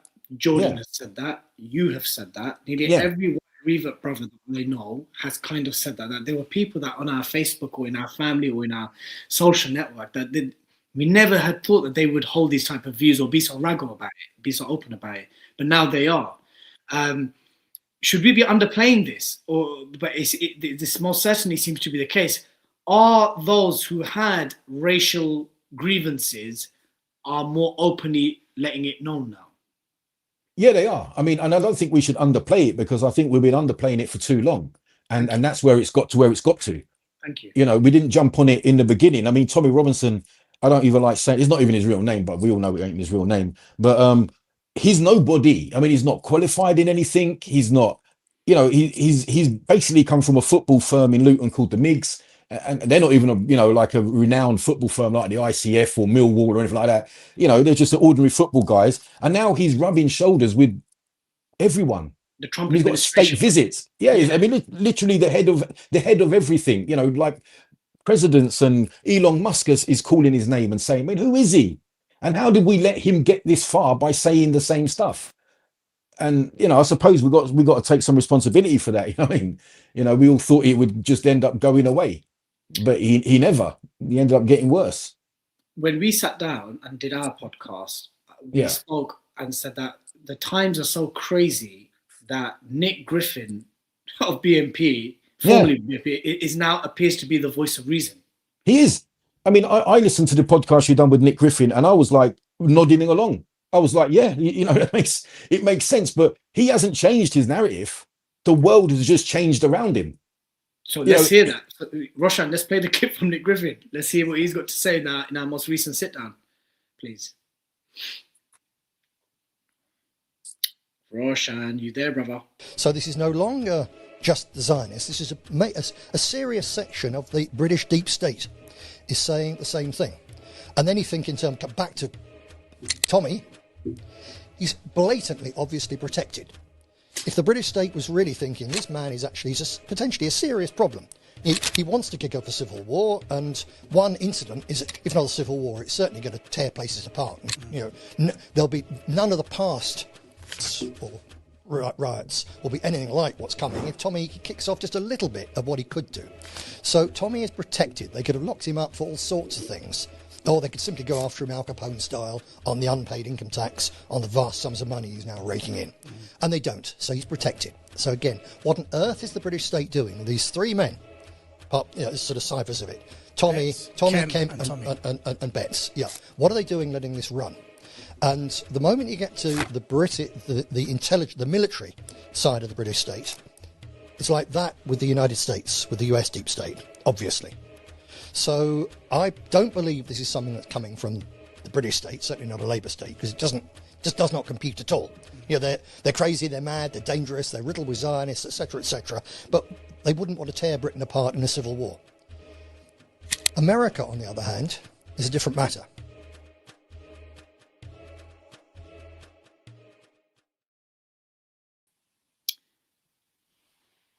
I'm going to be brutally honest with you, bro. People may disagree with us, and I appreciate that those who lived during the Northern riots in early 2000s, those whose uncles and family members were attacked by BNP. Yeah, I can hear you, bro. Can you hear us? Can you hear us? I can hear you, bro. Hello. Yeah, I can hear you, bro. I can hear you. I can hear you. I can hear you. I can hear you. Disconnect and rejoin. Disconnect and rejoin. Disconnect and rejoin. No, it's cool, bro. Roshan, cut Dowie off. Cut Dowie off and then let him. No. Rejoin. Assalamu alaikum. Can you hear us? Dowie, can you hear me, bro? Hello? I can hear you, bro. I can hear you. Right, listen. Roshan, can you cut Dowie off, please? Dowie. Just give us a second, brothers and sisters. Dowie. Rejoin. exit, log off, and rejoin. As we wait for Brother Dowie to rejoin, this may sound crazy to some people, and I fully appreciate that there will be some from the elders who it might be hard to fathom and reconcile, given that Nick Griffin is someone who has got blood on his hands. Whether he likes to admit it or not, acknowledge it or not, he would argue that his activities in the Northern riots was actually to settle things down. But we know that the BNP were most certainly responsible for a climate of hate that led to racist attacks, especially in the North. Dowie, you back? Can you hear me, bro? Yeah, I can hear you. Can you hear me? Crystal clearly. Okay. So these things were the problem, bro. No worries. So there we had Nick basically explaining and articulating that, look, this is no longer just a street thing no more. No. You've got elements of the military deep state, the American deep state, that for whatever reason want to see a civil war, a violent unrest in Britain. And I want to throw this at you, because in the podcast, this was his reason. He said Britain ceased to be an empire after World War II. It needed the Americans to intervene to beat the Germans. That came at a heavy price, a price which only David Cameron ended paying those payments back to America. And that in fact, America and its deep state benefits from a disunited Britain and Europe. A fragmented Europe means that the Americans can come in with their corporations, with their services, with all these different types of services and products and trades and all where they're able to monopolize. That actually, it's actually much deeper than that. It's not just the working class are frustrated with immigration. There's a much more nefarious hand at play, and you alluded to that by saying my eyes are there. It's not there. What's your thoughts on what Nick said in that clip? Well, I mean, I couldn't disagree. I mean, there was nothing that he said there in that clip that I thought was wrong. I mean, Tommy Robinson is obviously protected. He's obviously well funded. There was, I don't know if you can remember, a couple of years ago, maybe a bit something like 2 and a bit years ago, Tommy started to talk more about transgender issues and what they teach in schools and things. Praising Muslims. Yeah, a little bit. Yeah, he started saying we're going to need Muslims to combat this. This is a threat to our society, and Muslims won't take any of this sort of stuff. And then after that, I think that lasted about 2 months, and then he got whipped into line. I mean, then he went straight back in, all guns blazing on Muslims and Islam again. I mean, it was like, because I thought, wow, I mean, he's kind of waking up. He's coming round to some sort of realization that he's been mugged off and being used. And I believe very soon he's going to be outlived his usefulness, and he's starting to sort of say things that I agree with. I mean, and then he just stopped. I mean, and he went 100% straight back in again on Islam and everything being the being the enemy. But he's not the only one. There's so many people that are mimicking him. There's pound shop versions of him popping up all over the place now.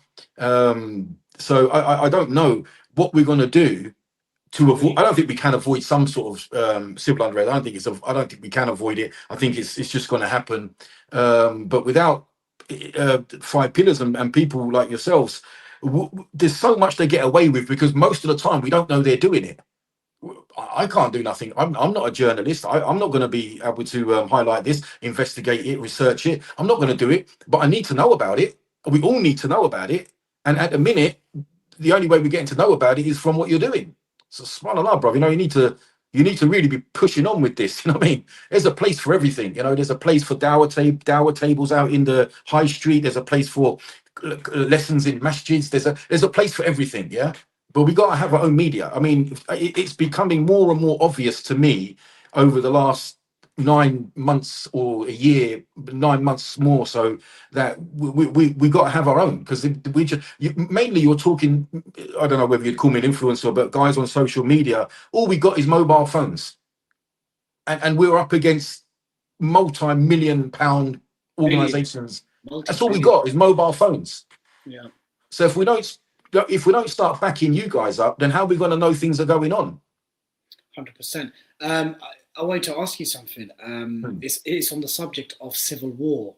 Yeah. I know we spoke about it, and it was the tail end of our conversation when we sat down on the podcast.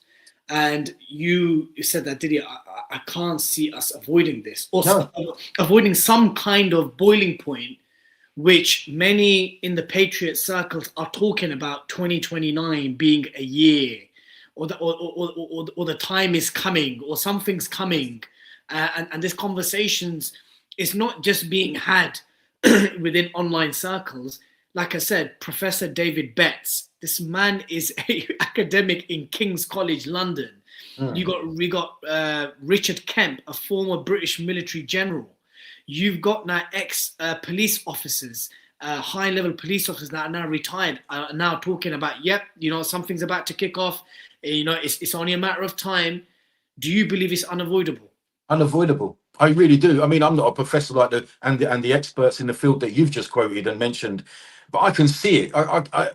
I can see it, and I don't know what to do to avoid it. I mean, I see the likes of these people as Tommy and his pound shot versions of him as being an enemy to my country, as being a threat to the country that I'm born and love. I'm born in this country. I'm a child of this country. I have an affection for this country in a sense that it's my homeland. And these guys are destroying it. It's like they want to take us into this area, and no one's going to win it. Eventually, we're going to have this, whatever it's going to be, and may Allah protect us from it. But I don't want it, But we're going to head into this civil unrest at best, or not at best, but at least, and civil war at worst. Laws will break down, and that laws will come in to break stuff down and to affect all of us. The economy will take a hit, rich people will get richer, poor people will die, and the circle will carry on. And then that's what I don't know why everyone else can't see it. I mean, obviously you can see it, and people that follow your channel see it, but I don't see why the guys that are pushing this rubbish don't. It's just, for me, it just seems like they're just pushing us to do this, and it's frustrating. Look at them, they're the problem. They're the reasons that your life is crap and your bills are high and your schools are crowded and your national health's on its arse. They're the reason. And it's not the reason. If it was, bruv, I would be on the other side of the fence shouting at you. If I believed that, I would be on the other side. But I can't believe that, And what's even more crazy, going back to the elite again, who benefits from digital ID? Who benefits from lockdown laws? Who benefits from curfews? Who benefits from all these measures that will very likely be introduced very quickly if this type of unrest takes place?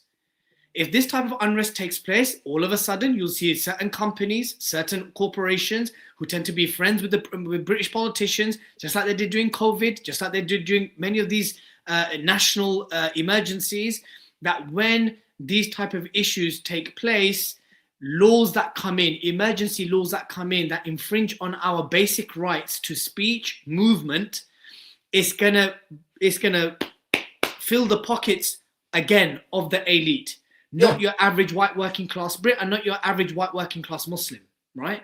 And I just wish that people woke up to this. Wallahi, sometimes I see those who are calling for civil unrest, right, and violence and riots, and I think to myself, when they throw the book at you, David, when they throw the book at you, Bob, right? Yeah. And you're doing a 10-year stretch with the restraining order and all this type of stuff, you're still gonna come out life worse than it was before. And equally, Muslim youths who are gonna go out there to defend the masajid, defend their communities, wherever it is, they're also gonna get the book thrown at them. They're gonna end up doing an 8-10-year stretch, and before you know it, there's people doing long stretches in prison. We saw this after the Bradford riots, the Oldham riots. We saw that with the Northern riots. And what Nick is telling you, what others are telling you, is that what's ahead is not even comparable to what happened in the past. They're talking about Northern Irish type of conflicts, bro. That's what they're talking about. And it's a scary prospect. And media is such an important, plays such an important role in it. And you know that because you went onto one of the largest far-right podcasts of Tommy Robinson's right-hand man, Liam Tufts. How was that engagement? Yeah, well, it was uncomfortable, to say the least, bro. You know what I mean?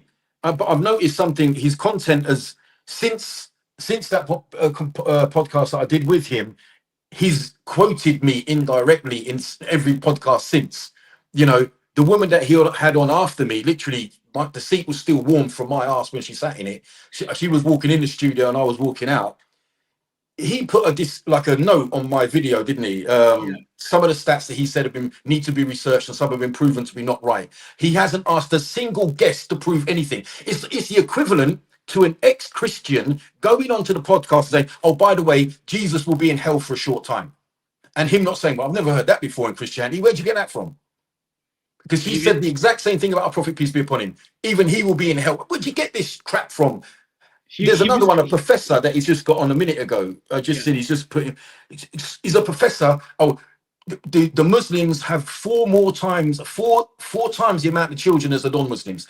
It's just bullshit. I mean, that's nonsense, bro. And he's just a mathematician and a professor, and he didn't cite a single peer-reviewed study that he got it from. If I was sitting there, and I'm not as educated as you guys in these type of things, I would say, mate, you're a professor. Where'd you get that from? Where's your studies that we can look at to see where you got it from? Because you are a professor after all. This is your game. You know, you're not a builder. You're a professor. And he reserved all that for you, and the disclaimer was only for you, bro. Yeah, only for me, which means he shook. Yeah. Yeah, which means he shook. Yeah. How are you finding X? I told you to come on X. How are you finding I know X? I'm on X. I haven't quite got my head around it completely. I'm just starting to learn it now. But it seems to me a place where, you know, people just go to shout at each other, doesn't it? It's just like, you know, it's like having a room in your house full of wild dogs. And every time you open the door, they just jump at you and scream and bark, and then you shut the door and you're all right. Think, I don't want to open that again for a bit, you know. And then you open the door, they just come at you again. You think, I'll shut that again. You know, it just seems like. But I kind of get the feeling, brother, that we're supposed to do this.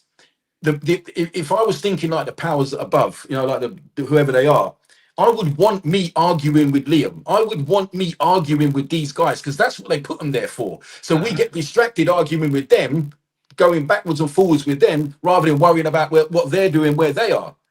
You know, we're trying to wake the likes of Liam and these guys up. It's not that we're just having a jolly with them and a chinwag with them. It's that we're trying to reason with objective conversations, which you did. Yeah. You did for an hour and a half. You were appealing to him that look, and there were many cases where he had nothing to say to your counters. He had nothing to say about your counters. He admitted that the British Armed Forces committed state terrorism in Iraq. He couldn't twice. He couldn't. And one thing you told me as well, that the camera didn't pick up his reactions to a lot of your statements. No, because the camera was on me at that point. If we'd have had a camera on both of us, you'd have seen sometimes he was just sitting there looking at me, you know, not without any response. Like he said he didn't have response, but there was moments of 2 or 3 seconds of silence. But obviously they can. But if you'd have seen the camera, he was just sort of like, "What do I say now?" But so although he didn't cut what was said, he didn't chop it up. I've got to give him that credit at least. He didn't take out things that I said or cut things that I said. So I think the podcast was genuinely as it was, but just the camera angles were at certain times on me rather than him, you know, when he didn't have much to say.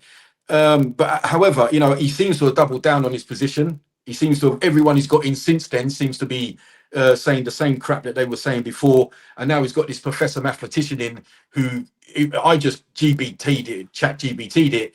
And I found out there is no actual stats that you can find for white non-Muslims birth rates. But you can for non-Muslims, not white non-Muslims, but non-Muslims generically. And it's at 1.5 reproduction rate. Muslims is at 2.3 now, due to go down to 2.1. If they would have been at 4 times, they'd have been at 4.8% or something stupid. You know what I mean? It was. We ain't had that number since like pre-2001. It was like 3.8. So they're literally just plucking numbers. Let me give you another example. So first it began as regarding the grooming gang issue of the North. 250,000 white girls were reportedly, this is the stat that's cited commonly by Liam Tufts and the Patriots. Wallahi, and now I see that number at 1 million.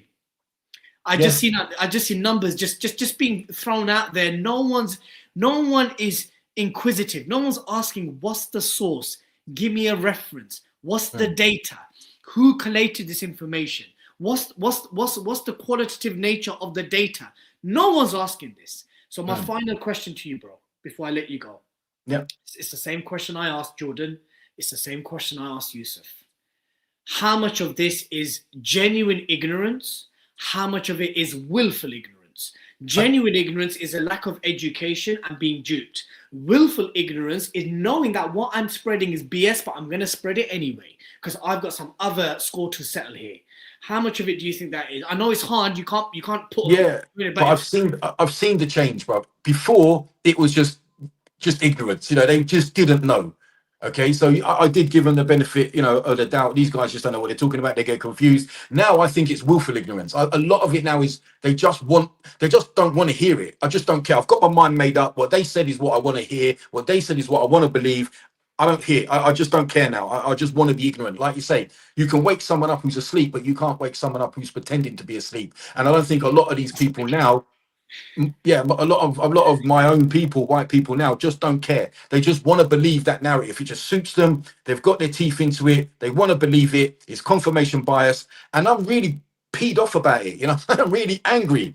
You know, I just want to. I don't know. I'm just really angry. This is why, you know, looking at 5 pillars and the work that you guys do, it's become more and more in my mind, because before that, bro, I probably wasn't politically minded that much, and I probably was more into just giving dawah for the sake of calling to Tawheed and Islam and everything else, which has still got a massive place. I mean, that is 100%. Yeah, that is the foundation of it all. But you can't call people to Tawheed if they hate you and think that you're a child groomer or something like this. So there's certain things now, if you're going to give dawah, that the people of old and even the scholars of today that live in these countries don't have to deal with. They've never had to deal with grooming gangs. They've never had to deal with the age of Aisha. They've never had to deal with, like the verses of the Quran. They've never had to have these conversations. These are new conversations, you know, and more specifically, they belong to this country. How important do you think my engagements with far-right figures has been, and do you think that's something that should continue? I think it's something that has to continue. Wallahi, it has to continue, because there's only so many people that can do. The community is comprises of 3 types of people. The Muslim community, the non-Muslim community, probably they're very similar, but I just want to curtail this to the Muslim community. There's the doers. There's the people that get out and put their neck on the line, the people that get out and do stuff, open masjids, open charities, get involved in dawah, get involved in journalism, get involved. So they're the doers. And then there's the helpers. There are people that say, I can't do what you do, bruv, but I can help you. You know, what do you want? Can I help you in any way? Financially is an easy way for most people to help, just to support a little bit financially. Some people can help with other ways, logistically and morally, and encouragement and things like that. And then there's the 3rd type, which is the watcher. And unfortunately, our community is full of watchers.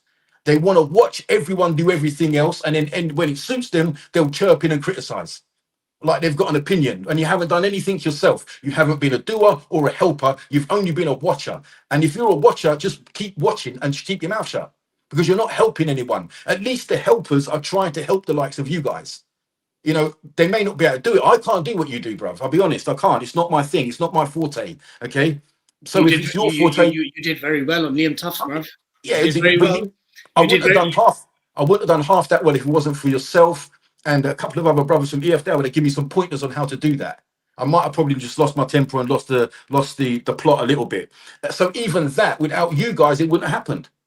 You know, even that, you know, I'm not taking the credit, because you helped me how to reframe and everything, reframe questions, and EF Dowie give me a few little pointers, and the other brothers give me some pointers. Without the input of you guys, I wouldn't have been able to sit there the way I did and know how to sort of control the conversation a little bit. So this is why it's important. So the doers I've got respect for, okay? The helpers, at least they're helping, but the watchers, you know, and unfortunately, bro, we've got way too many watchers, and then watchers need to step into the game and become helpers. And if that means that they have to give you £5, £10, whatever, £50, whatever they can afford, at least then they're doing so much to us out there, and we don't know they're doing it because we haven't been told. So that's how they can keep doing it. But if we got journalists out there, news channels out there that are reporting on this stuff, then we at least know it's happening. You know, we can at least, and then like you say, you can go back at the right wing and the enemies of Islam with facts and figures and stats. And if they don't want to take it, they don't want to take it. But at least it's been put on them. At least they've had the option, you know. So I think, you know, the more I, you know, sort of, I didn't want to get into this world, by the way, as we've spoken about before. I got pulled in, you know. Certainly pulled me in. They just like they pull me back in. You're a kid, bruv. But now I'm in, you know what I mean? You're in. I can't get out. Now we need you here. No, we need you. I'm in all the way now, bro. You know, I'm in all the way. You know, alhamdulillah. Islam is my way of life. It's my belief. It's something that I live by. It's something that I talk by, and it's something that, inshallah, I will die by. Okay, inshallah. So I'm not going to back out this. You know, even if it means me being unpopular with people, then I'll be unpopular. Ain't a problem. But I'm very limited to my abilities and what I can do. But the likes of Five Pillars and the brothers that you have working with you, they're smart guys, mashallah. They're intelligent brothers. You're all intelligent guys, and I think, we need to be. If we're not the doers that you are, then we need to be the helpers. And I ain't got time for watchers anymore. You know, watchers can just keep watching, and every now and again they'll chirp in with a little comment and criticize something. You know, I've got no time for them anymore, bro. But you guys, you need to crack on, bro. You need to keep doing what you're doing. And if you're struggling for money financially to keep the Five Pillars working, well, then that's a shame. That's a shame on us as a community, because we got no one speaking up for us.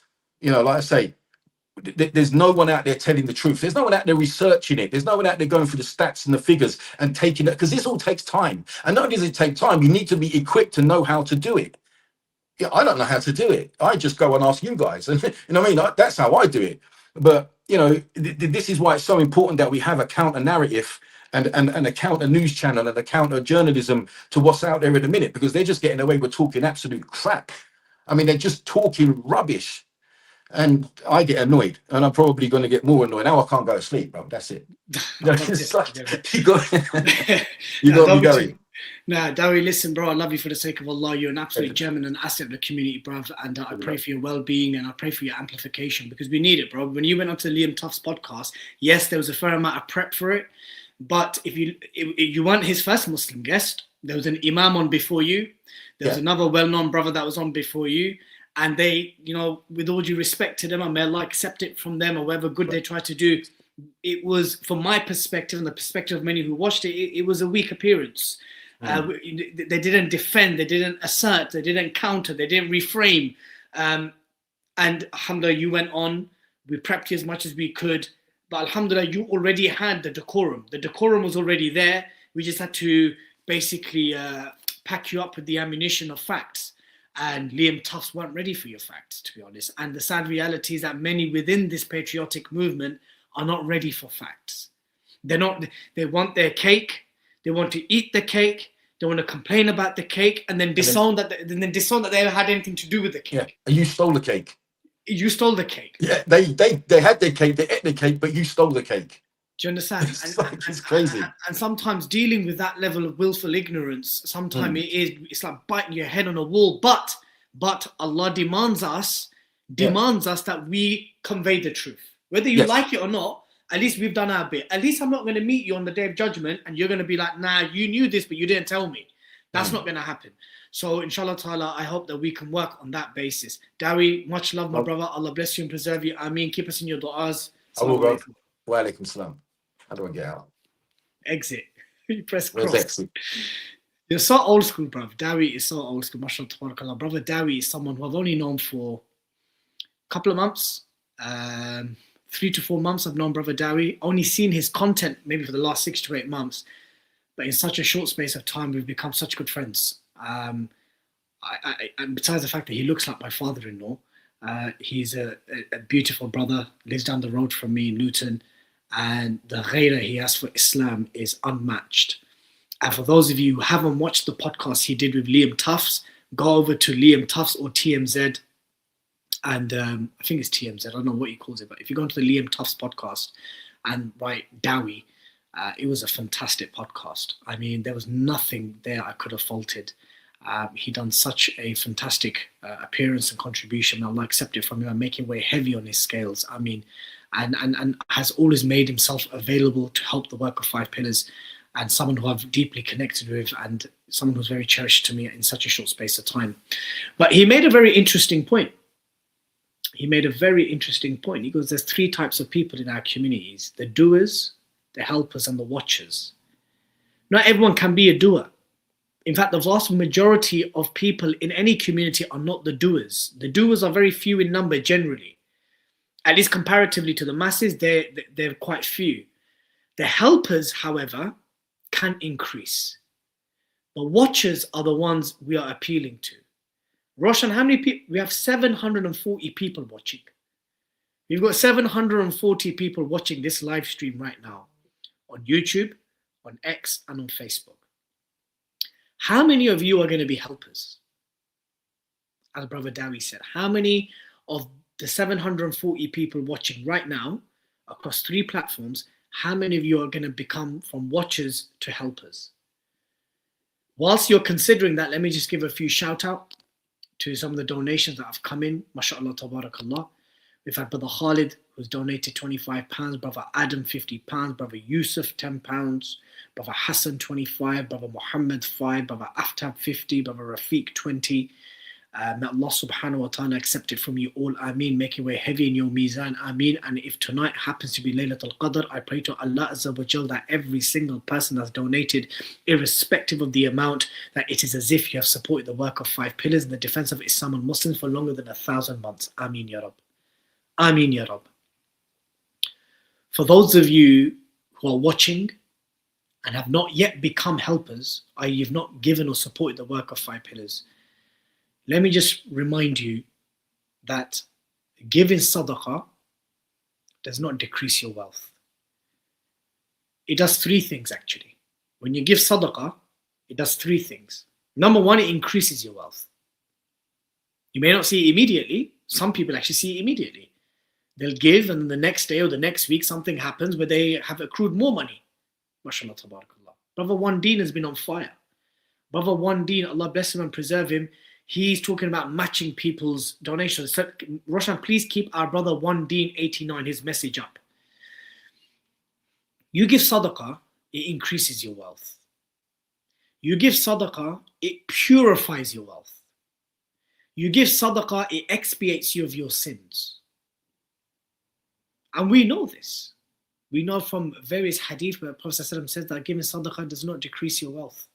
Allah says it in the Quran as well, that whatever you spend in His path, Allah will give back to you in many folds. MashaAllah, tabarakallah, our sister Rosina Begum, this sister, mashallah, has been given every live appeal, and I want you all to please make dua for our sister Rosina Begum. On the first live appeal, she said that her family are going through some stuff and to remember them in your dua, so please everyone make dua for our sister Rosina Begum and her family, that wherever issues they are going through, that Allah relieves them and replaces with goodness and peace and tranquility. Ameen Ya Rab. And to grant them sabr at this testing time. Ameen Ya Rab. It increases your wealth. It purifies your wealth. It expiates your sins. It is a no-brainer to not support the work of 5 pillars in defending Islam and Muslims in the media. It makes no sense that when you have white revert brothers, many of whom held these very same views or leaned towards those type of ideologies, who had then embraced Islam, that now understand the value of 5 pillars. Brother Dowie especially is someone who, mashallah, his posturing is a bit raggo and quite assertive. I like that. And he understands that the time for niceties are gone now. That doesn't mean we stop being nice. Of course, we carry on being nice to our neighbors, to our friends, to our peers, to our colleagues, to our non-Muslim family members. We give dawah, we invite them to the deen of Islam, we have good adab and etiquette in engaging, look after our neighbors, all of that. But to just sit down, lie down and being a doormat, that's done now. We need to now move on from that. We need to now move on from the community rhetoric of repeatedly condemning things that are done in our names, though we are not responsible for it. We need to be done with accepting collective responsibility when that standard is not held towards any other faith community. We need to be done with being labeled things for just holding down our faith. Before, there was a time where people used to be worried about being labeled extremists and Islamists. I'm telling you right now, I couldn't give a rat's, a damn, a monkey's about these labels anymore. I couldn't give a damn about being labeled an anti-Semite anymore. Because we know that the term anti-Semite now is just synonymous with criticizing Israel, the Zionist entity, and their genocide and their expansionist agenda. I don't care. I don't care that being labeled an Islamist has just become shorthand for a practicing Muslim who sees Islam as a comprehensive way of life. I don't care. I don't care to be labeled as an extremist or a radical. Quite frankly, if you're not extreme in your deen and you don't radically take it seriously, then what type of religion are you actually following? And quite frankly, if you want to talk about extremists, you want to talk about radicals, you want to talk about those who have blood on their hands, then we can look at successive UK governments. Whether it is Labour, who took us to Afghanistan and Iraq, or whether it was the Tories who bombed Syria and bombed Libya, or the incoming Reform Coalition government, who on the first day of the Iran war Nigel Farage was pushing for Britain to send their sons and daughters to go and fight in Iran, and then done a U-turn as soon as the petrol prices went up. They have blood on their hands. They have blood on their hands. They are extremists. They are extreme Zionists. That's what they are. They will send weapon parts for drones and jets over to Israel, knowing full well that they're going to be used on a starving population of women and children and men. They are the extremists. They are the extremists on LBC and on other media outlets who arrogantly and nonchalantly talk about regime change and killing leaders and killing people and bombing people because they think that the people of these countries want liberating. How arrogant of you people. You are the extremists. You are the extremists. You are the radical, muscular, secular liberals who believe that you have some God-given right to go and gallivant around the world, destabilize entire nations, bomb, kill, death and destruction, and then complain when people come to your shores from these very same countries. You are the extremists. You are the radicals. You are the guys who are so besotted and subservient and so compromised by foreign interest groups, whether it is the American military complex or the American deep state or the Zionist Israeli lobby. It is you who are the extremists and the radicals, not the Muslims who believe in La ilaha illallah, Muhammad Rasulullah, and we believe that this kalima and that everything that encompasses it is the best for mankind and humanity. I wear that with chest. I say that with chest. I say that with chest. I said it yesterday. I'll say it today. I'll say it tomorrow. I'll say it until the day I die. That Islam in its comprehensive way is the best thing for mankind. It's the only solution for mankind. And that is why the Epstein class and that is why the Epstein elite hate Islam. Because everything they represent and everything that they represent is diametrically opposed to Islam.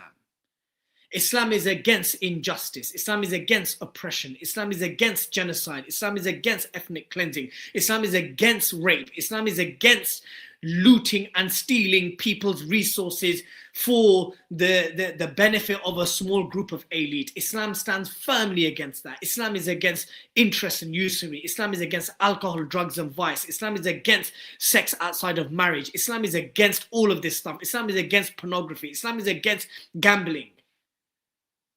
Islam is against the concentration of wealth within certain elites within society. Islam is against all of that. And that's why it's seen as a problem. That's why it's seen as a civilizational problem. That's why it's seen by those who benefit from the misery of people, see Islam as an existential problem. Do you understand, my brothers and sisters? Own your Islam with chest. Own it with chest. As Brother Dowie said, he's going to live by it and inshallah he'll die by it. Allahu Akbar wa illahi alhamd. Allahu Akbar wa illahi alhamd. Our brother Muhammad Khwaja has just donated £750. He is now seeking anyone who's going to match it. Our brother Muhammad Khwaja made a sizable donation in a previous live appeal. He is no longer a watcher. He is now a helper. Allah bless you and preserve you, my dear brother. May Allah make your way heavy in your mizan. Ameen, Ya Rabb. Extremists, radical, Islamists, anti-Semite. Shut your mouth, man. Shut up. Shut up with your labels. How dare you even utter those words, knowing full well the death and destruction that you cause in Afghanistan and in Iraq and in Libya and all the drone attacks in Somalia and in Yemen and now in Sudan. British weapons are being used in a genocide in Sudan. All you need to Google is British RAF Sudan and it all comes up. British weapons are being used in Yemen, or were used in Yemen. 1 million people died in Iraq. Where were the weapons of mass destruction? Where was al-Qadr? None of it was there. I tell you what did happen. Once the US-led forces, including Britain, went into Iraq, that's when ISIS was born. ISIS was born in American prisons like Camp Bucca. That's where ISIS was born. Allahu Akbar wa illahi alhamd. Our brother Hassan Ahmed has just donated £250. May Allah bless you and preserve you. Keep it coming. Keep it coming. Look, you're going to have me for a full hour now. Let me just say something to you, brothers and sisters, yeah? We spoke about this in previous live appeals.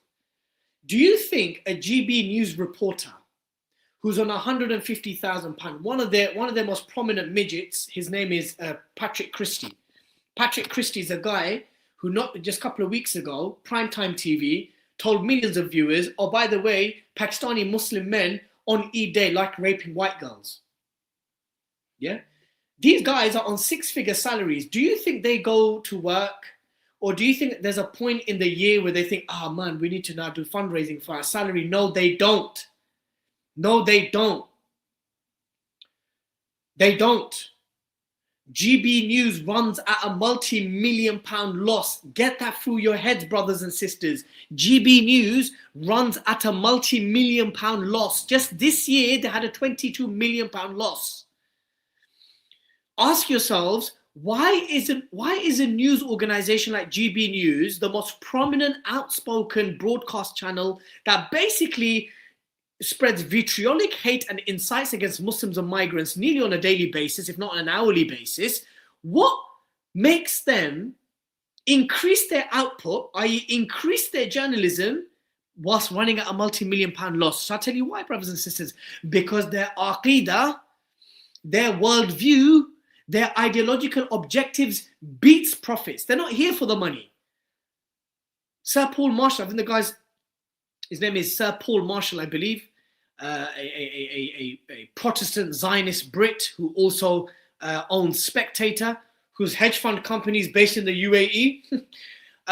This man, this very wealthy multi-millionaire media tycoon, he's basically funding GB News at a loss. That's because there's a greater objective and vision they have. And that is to incite, that is to stoke, that is to divide, and that is to basically execute a project which is going to have real life implications and repercussions. We've already seen it during the Southport riots. We've already seen it in the Southport riots. 12 days of mindless rioting where Muslims, mosques, and people of color were targeted just because of how they look. And how did it start? Rumors being spread on X by Farage, by Tommy Robinson, by Andrew Tate, and other nefarious individuals. 12 days of rioting based on some rumors, unsubstantiated misinformation on X that was amplified by Musk led to 12 days of rioting in the United Kingdom. Some people say to Five Pillars, oh, bit divisive, bit unpalatable, guys a bit too aggressive. Quite frankly, do you know what? If that is your mindset after 25 years of the war on terror, if that is your mindset after Afghanistan, Iraq, Syria, Libya, successive laws prevent, contest, CTS Act, CTBS Act, successive laws one after the other, if that's your mindset after the denaturalization of Shamima Begum and Tok Sharif, if that is your mindset, I don't want to say it, but you're going to realize when it comes to your doorstep.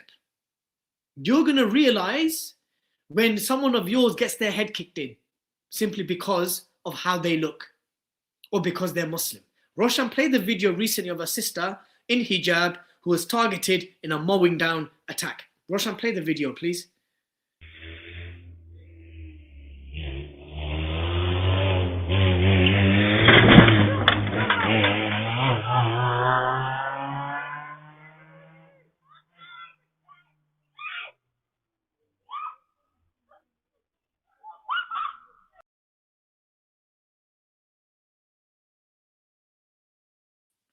That could have been my wife, my sister, my mother, my nieces, my daughters.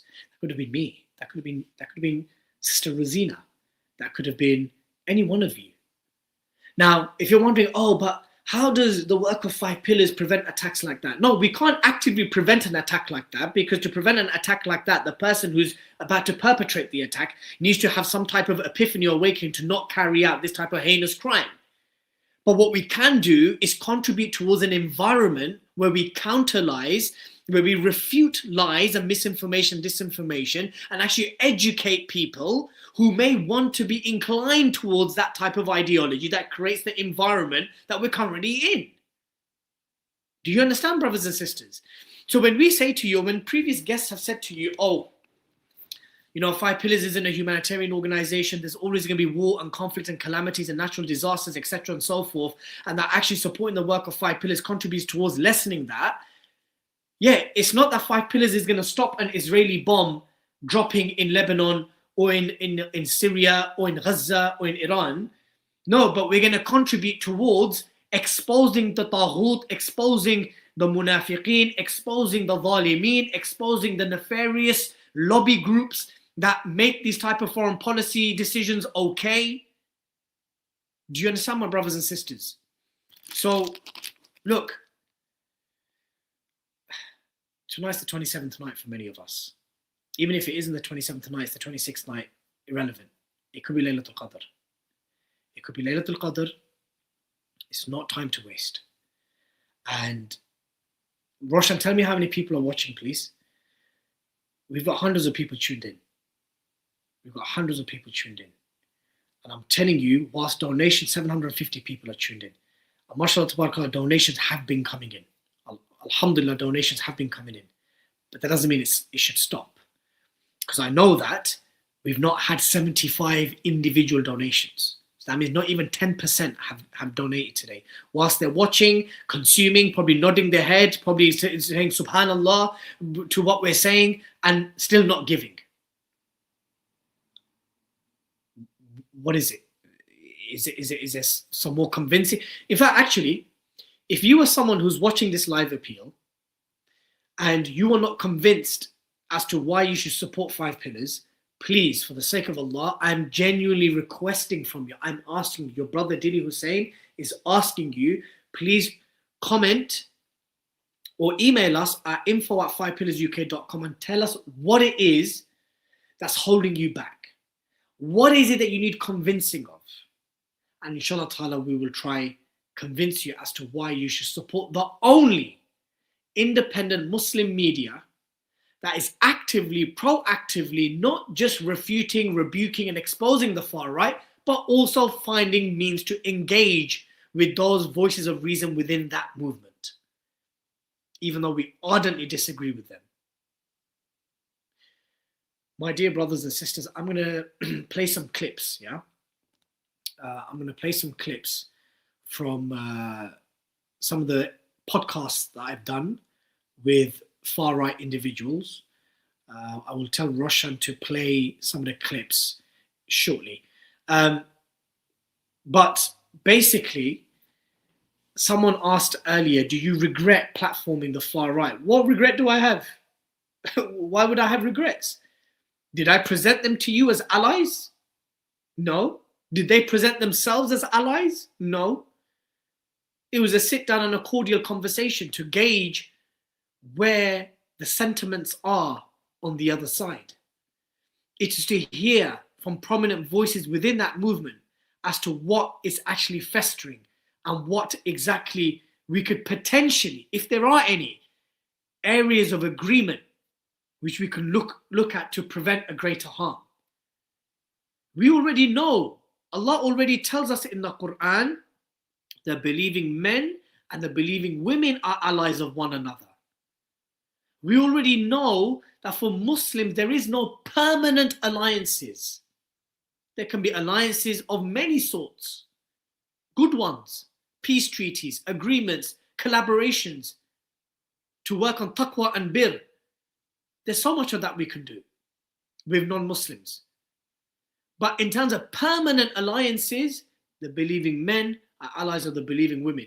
And one of the issues that some of our viewers and some from the community had when I started engaging some of the far right is that they felt that I was presenting to them these allies. Jazakallah khair. Allah bless you and preserve you, Fato. I was never ever presenting them as allies. I don't see them as allies. They're telling us to our face they hate Islam, they don't really like Muslims, they definitely don't want more Muslim migration. Sometimes our communities need to hear this. Because sometimes we live in a bubble. We're used to doing interfaith with certain types of people who themselves have no real grassroots pull. And that we actually live in echo chambers. And sometimes we don't want to come out of the rock or our multi-ethnic Muslimic bubble that we live in the Midlands or the North or wherever it may be. Not knowing that there's a whole Great Britain and United Kingdom outside of our bubbles in Birmingham or in Luton or in Bradford or in East London, that actually there's an entire country whose political opinions have radically shifted towards the right. That as it stands right now, if we were to just take voting patterns, and by the way, 5 Pillars played a crucial role in George Galloway winning the by-election in Rochdale, even though his wasteman takes on Syria and other areas is completely deplorable, including on the Uyghur situation. But the point is, on the Rochdale by-election, 5 Pillars, specifically my colleague Robert Carter, played a crucial role in ensuring that the Workers' Party won there. In the recent Gorton and Denton by-election, where Hannah Spencer won for the Green Party, 5 Pillars played a key, crucial role. I couldn't give a damn if the Green Party don't acknowledge that publicly or not. I'm not here. We're not here for the acknowledgement. We're telling you that we played a huge role in the mobilization of Muslims to ensure that we punish Labour and that no racist reform party were going to come into power. Yeah? We need to, as a community, actually mature our politics, and we need to mature in our media literacy. We need to do away with the old generation who felt that just condemning is somehow going to resolve our issues. No one's saying not to condemn, but that's all we ever did. Or that as soon as some type of domestic terrorist attack happens, that happens to be a Muslim, all of a sudden now we want to clean the streets, we want to go and give cakes and pakore out and do open mosque days. Listen, we should be doing this stuff anyway. I said this in previous live appeals. If the only time you ever go and check in on your non-Muslim neighbors, or the only time you go and be good to your non-Muslim neighbors, peers, colleagues, whenever a terrorist attack happens, that means you're quite a crappy Muslim. That means you're not fulfilling your obligation and your duties to the wider non-Muslim public. Many of us have been and will do that regardless of what's happening out there. To my right, I have a house full of Lithuanians. Have been my neighbors for the last 9 years. Yeah? Hard workers, factory workers, like partying sometimes, get a bit rowdy sometimes when they drink and they get a bit loud. Right? I have good relations with them. Check in on them when they're unwell. Give them food, because I know they're mostly like men, not many women don't really live there, so I know that they rely on takeouts a lot. I feed them as much as I could. Yeah? I used to have a mixed race elderly lady, she's passed now. Yeah? A mixed race lady, elderly. She used to have one daughter that should come check in on her. I should check in on her every other week. Not because there's a domestic terrorist attack and that Muslims need to now be humanized. You should be doing that stuff anyway. Do you understand, my brothers and sisters? Yeah, you organize that, brother Waz, in Preston Lancs. We come, inshallah ta'ala. Preston Lancs, that's the hometown of our dear brother Haris Tagari, our journalist, our young journalist and videographer and influencer. Inshallah ta'ala, get in contact. If you know brother Haris Tagari and Adil Tagari, connect with them. We'll organize something. Wherever you want 5 Pillars, we're there. Preston, Batley, Dewsbury, Bradford, Oldham, Birmingham, Luton, East London, Nelson, wherever it is that you want us, we'll come there. But my dear brothers and sisters, Jazakumullah khair, £250 donate. Allah bless you and preserve you. Ameen. And I pray that this donation that you've made goes towards it will go towards the work that we do. And I pray that Allah subhanahu wa ta'ala gives you all, whether you did £5, £10, £50, £250, £750, Fato £50, Allahu Akbar, whatever the amount, I pray that it weighs heavy on your mizan and that is as if you have written the article. It's as if you have gone out to do an assignment. It is as if you are interviewing the far right. It is as if you are the one that's mobilizing the Muslims. I pray that you get an equal reward as if you did the work yourself. Alhamdulillah, more watchers are now becoming helpers. Can we have more watchers that are now going to become givers, please? Can we have more watchers that are now going to become helpers and givers, please? Unlike humanitarian organizations, unlike dawah organizations, we don't ask you round the clock. We don't ask you every month. We don't ask you round the year. We wait for Ramadan. We literally wait for Ramadan. We wait for this 1 month to appeal to you, to turn to you. Look, we've had ample of opportunities. We've had ample of opportunities to seek funding elsewhere, just so everyone knows this. We could have gone to Qatar, we could have gone to Turkey, in the earlier years, the Iranians, wherever. So many foreign individuals and entities linked to foreign governments have offered us money. We could have become sellouts. We could have delivered a bit of a watered down, moderated version of conservative Islam and maybe got some funding from the government. Wallahi, we have rejected any and every type of this type of funding. Don't want it. We don't want it. We don't want it because we want to remain independent. We want to be true to who we are. We want to remain committed to serving the Ummah. So the Ummah has to support us. Do you understand, my dear brothers and sisters? Look, we're not here to fearmonger. We're not here to scaremonger. I love the fact that Brother Yusuf Ponders, right at the beginning, he said, you know, scaremongering, fearmongering, it shouldn't impact us because we believe that Allah subhanahu wa ta'ala, hasbi Allah wa ni'mal waqeel. We're not going to experience what our brothers and sisters experienced in Gaza for 2.5 years. We're not going to experience what our brothers and sisters in Sudan have experienced from the UAE-backed RSF genocide. We're not going to basically experience what our brothers and sisters in Yemen have experienced through the GCC-backed US war in Yemen.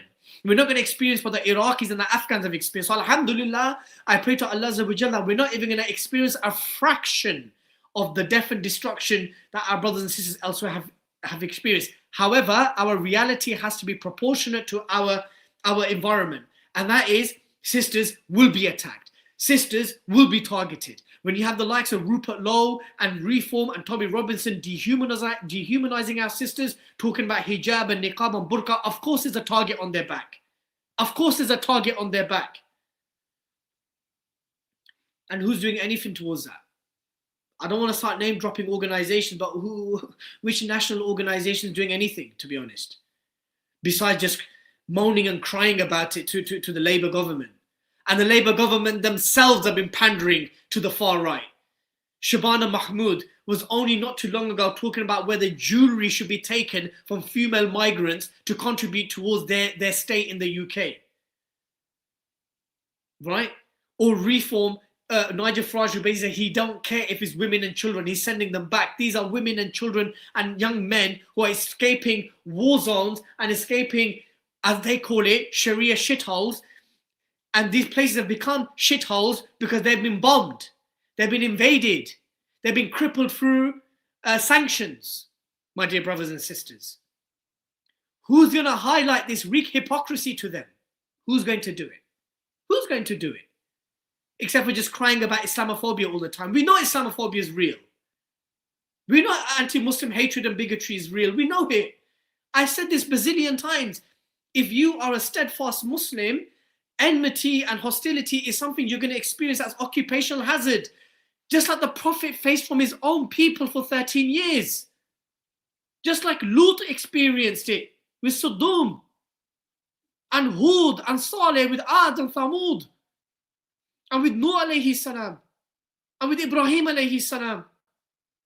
All the prophets, the vast majority of the prophets that we know about by name, they nearly always experienced hostility and were rejected by their people. Allah tells us in the Quran, did you think you were going to believe and not be tested in your faith? Did you think that you were going to be a practicing steadfast Muslim? And these days, you don't even need to be a practicing steadfast Muslim. You don't need to have a beard this long and wear a thobe. A sister needs to be in a hijab to be targeted. Did you think that you were going to believe and not be tested in your faith, my dear brothers and sisters? Did you think that we were going to live as a religious minority in a country which is predominantly non-Muslim and actually has a history a periodic history of oppressing people that look different to them and believe different to them.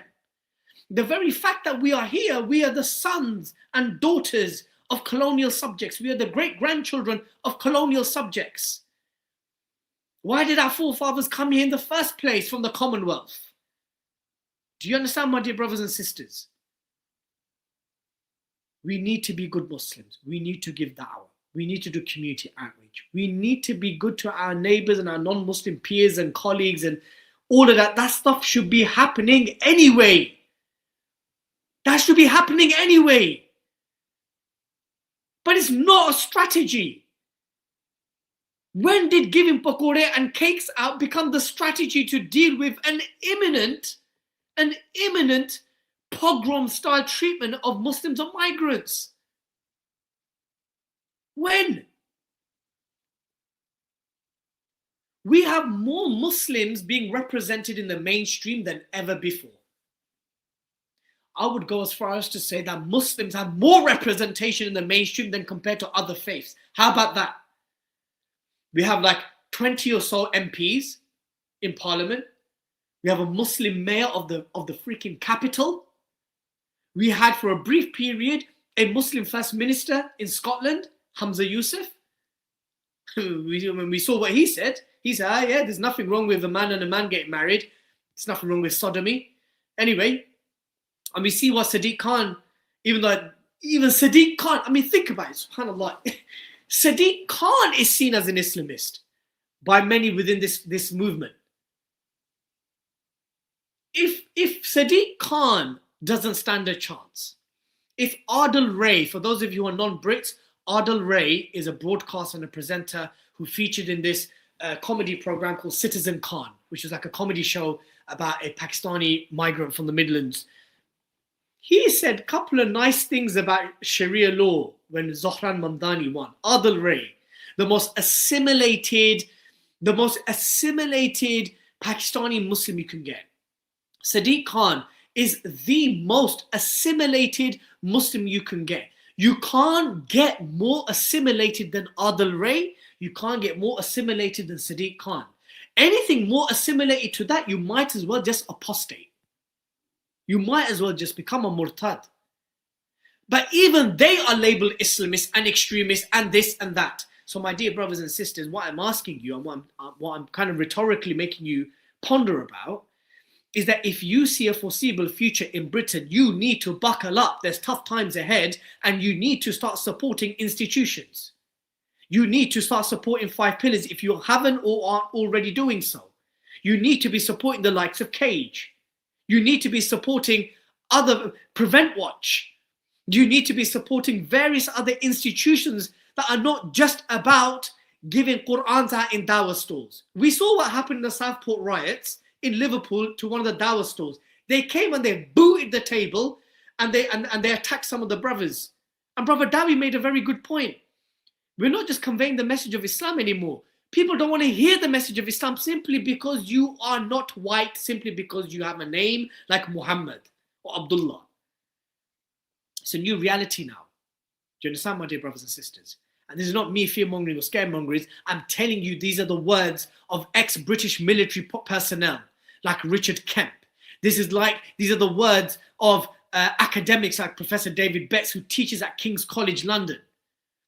That people are openly talking about an imminent civil war or a violent unrest like Northern Ireland, where Muslims and migrants are going to be the primary targets of this. Do you understand, my dear brothers and sisters? So if there isn't a media outlet refuting, rebuting, countering these lies, who's going to do it? Who's going to do it? Is there anyone else out there? There isn't. There isn't. Alhamdulillah, during this time when I've been talking, donations have been coming in. But I am seeing the same names. I'm truly honored and grateful. Our sister Rosina, Brother Fato, and others that have been given in previous live appeals and throughout tonight. I want to see new names. I want to see new names, new emails, new faces.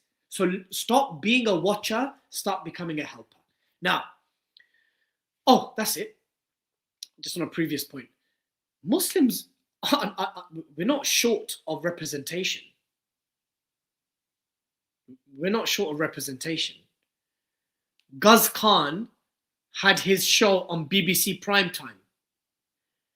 Riz Ahmed is like Hollywood level, featured in Marvel movies. We have influencers that are mainstream that take part in Soccer Aid, like what's our Somali brother's name? Chunks. We have rappers like Crepton Conan, M Huncho, who's the latest popular rapper that became Muslim, Central C. Yeah, we have Muslim actors, we have Muslim singers. We had Nadia from Great British Bake Off, who made a birthday cake. Allahu Akbar, Allahu Akbar, Wallahi alhamd. Our brother Waz, who I think is from Preston, has just donated £900. Allahu Akbar. Our brother Waz was done watching. He was done. He wanted to become a helper and a doer. Allahu Akbar. No, Wakas. I'm not sure if there's Waz from up north or Wakas from Stoke, but whoever it is, brothers are giving. Allahu Akbar wa lillahi alhamd. Allahu Akbar wa lillahi alhamd. We are not short of Muslims in the mainstream. We've got mayors, first ministers, actors, singers, rappers, influencers. MashaAllah, we have iftar events at Stamford Bridge. We have iftar events at huge, Downing Street. We have iftar events at huge cathedrals. You can't say to any Muslim, this is one area that I am not going to argue with. You know, when some in the far right say, oh, Muslims are represented everywhere. They're correct. We're not short of representation. But what I'm positing to you is, what has that representation done for us? First and foremost, was that the correct representation? Does Sadiq Khan, Hamza Yusuf, Nadia from Great British Bake Off, all those rappers and singers, do the MPs, do the Muslim MPs in Parliament, do they represent us? Maybe the 4 independent MPs do, but do any of the rest of them represent us? What we truly mean in terms of our values and our beliefs. What has appeasing got them? So my dear brothers and sisters, Alhamdulillah, Allahu Akbar wa lillahi alhamd. Our brother Wandeen, our brother Wakas from Stoke, our brother Waz from Preston, our brother Muhammad Khwaja have come through big, mashallah. Wakas from Stoke, Muhammad Khwaja, brother, I think it was Waz from Preston, mashallah, Wandeen, you lot have come through big, as has our sister Rosina, as have everyone else that's donated. Every single person, you've come through big, mashallah. You know, there was a time, not too long ago, where certain feedback we used to get from the community, you know, we used to seriously take it on board. We used to try to tone things down. We used to couch our language in more empathy and sympathy and stuff like this, yeah? And we still do. But the one question I've always had for our establishment leaders and national umbrella organizations, I'm not going to mention any name, is that where has your approach got us? Where has your approach got us? Do you think the Zionist Jewish lobby is where it is today because they were giving out bagels or kosher food out whenever there was an issue? Or they only had open synagogue days whenever there was an issue? No, they stood firm upon what they believed in. They stood firm on their ideology and their worldview of Zionism. They all put their differences aside to unequivocally back the genocidal apartheid state of Israel. Allahu Akbar. On behalf of my boys Khalid and Qaqa, Allah bless you and preserve you, my brother. What I'm saying, my dear brothers and sisters, is that there is a role for everyone to play. Different approaches, different strategies, different methodologies. Brothers who give dawah in their town centres, Allahu Akbar, may Allah bless you and preserve you. You're very brave. You're very brave to put yourselves in your town centres in this climate. May Allah accept it from you. There is a place for political lobbying. I'm not going to mention any organisation, but there is a place for political lobbying. I understand the strategic value of political lobbying, where you have to make concessions and compromise for small wins. I get it. I understand that there is a need for community outreach, food banks, soup shelters and soup kitchens and stuff like this. Carry on doing it. I am not telling anyone to stop doing those things. What I'm saying is that we're entering a new phase now. We've just seen for 2.5 years a level of dehumanization of our Palestinian brothers and sisters that we've not seen with any other previous conflict, not even with Afghanistan and Iraq. We didn't see this level of dehumanization. Where the sanctity of the life of women and children and innocent men was dehumanized to the point where hundreds of Palestinians can just die in one day, but a fully grown adult IDF war criminal is killed.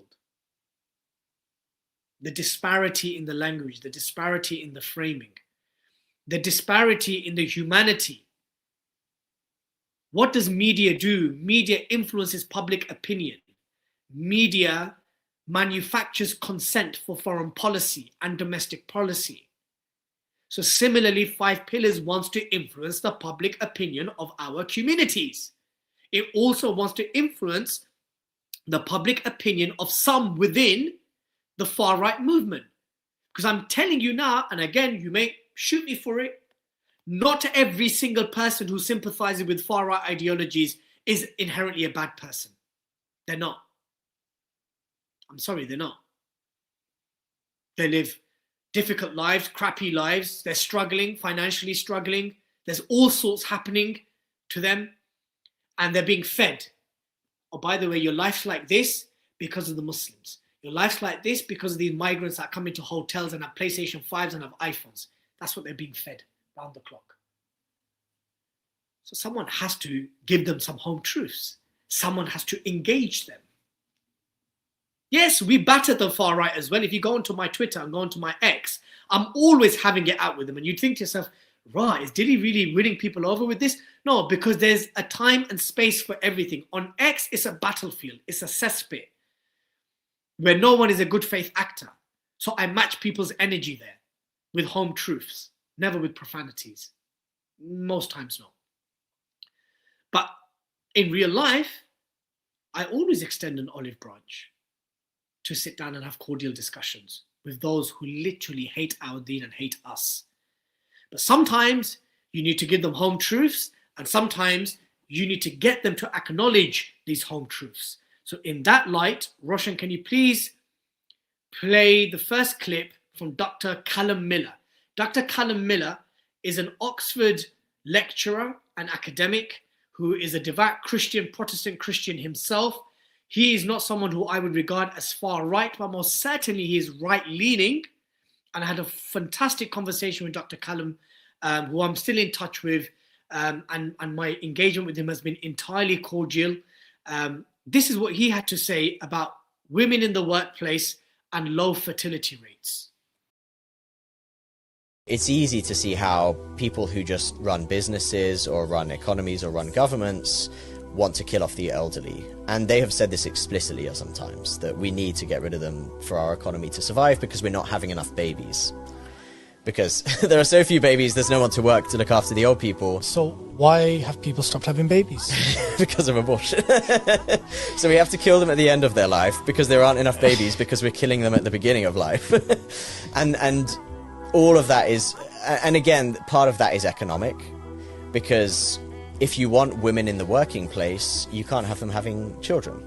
So, employers will say, we don't want our, mothers taking off time and being mothers. We want them in the workplace, 9 to 5 and staying in evenings. And they can't do that if they have babies. So there's a huge, huge push from, people in the economy sector, in finance, in businesses, in governments, to promote abortion and to reduce fertility basically for those reasons, to keep women in the working place and say you cannot be mothers because we need to produce. We need to produce everything except children, which are the most important thing in the world.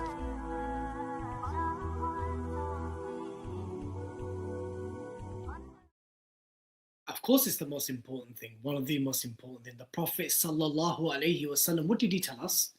What did he tell us? Get married and have many children so I can be proud of your numbers on the Day of Judgment. Literal instruction from the Prophet ﷺ, get married, have children so he can be proud of your numbers, of our numbers on Yawm al-Qiyamah. And what does Allah tell us in the Quran? Do not kill your children for fear of poverty. Do not kill your children for fear of poverty. And hasn't these issues already impacted our communities?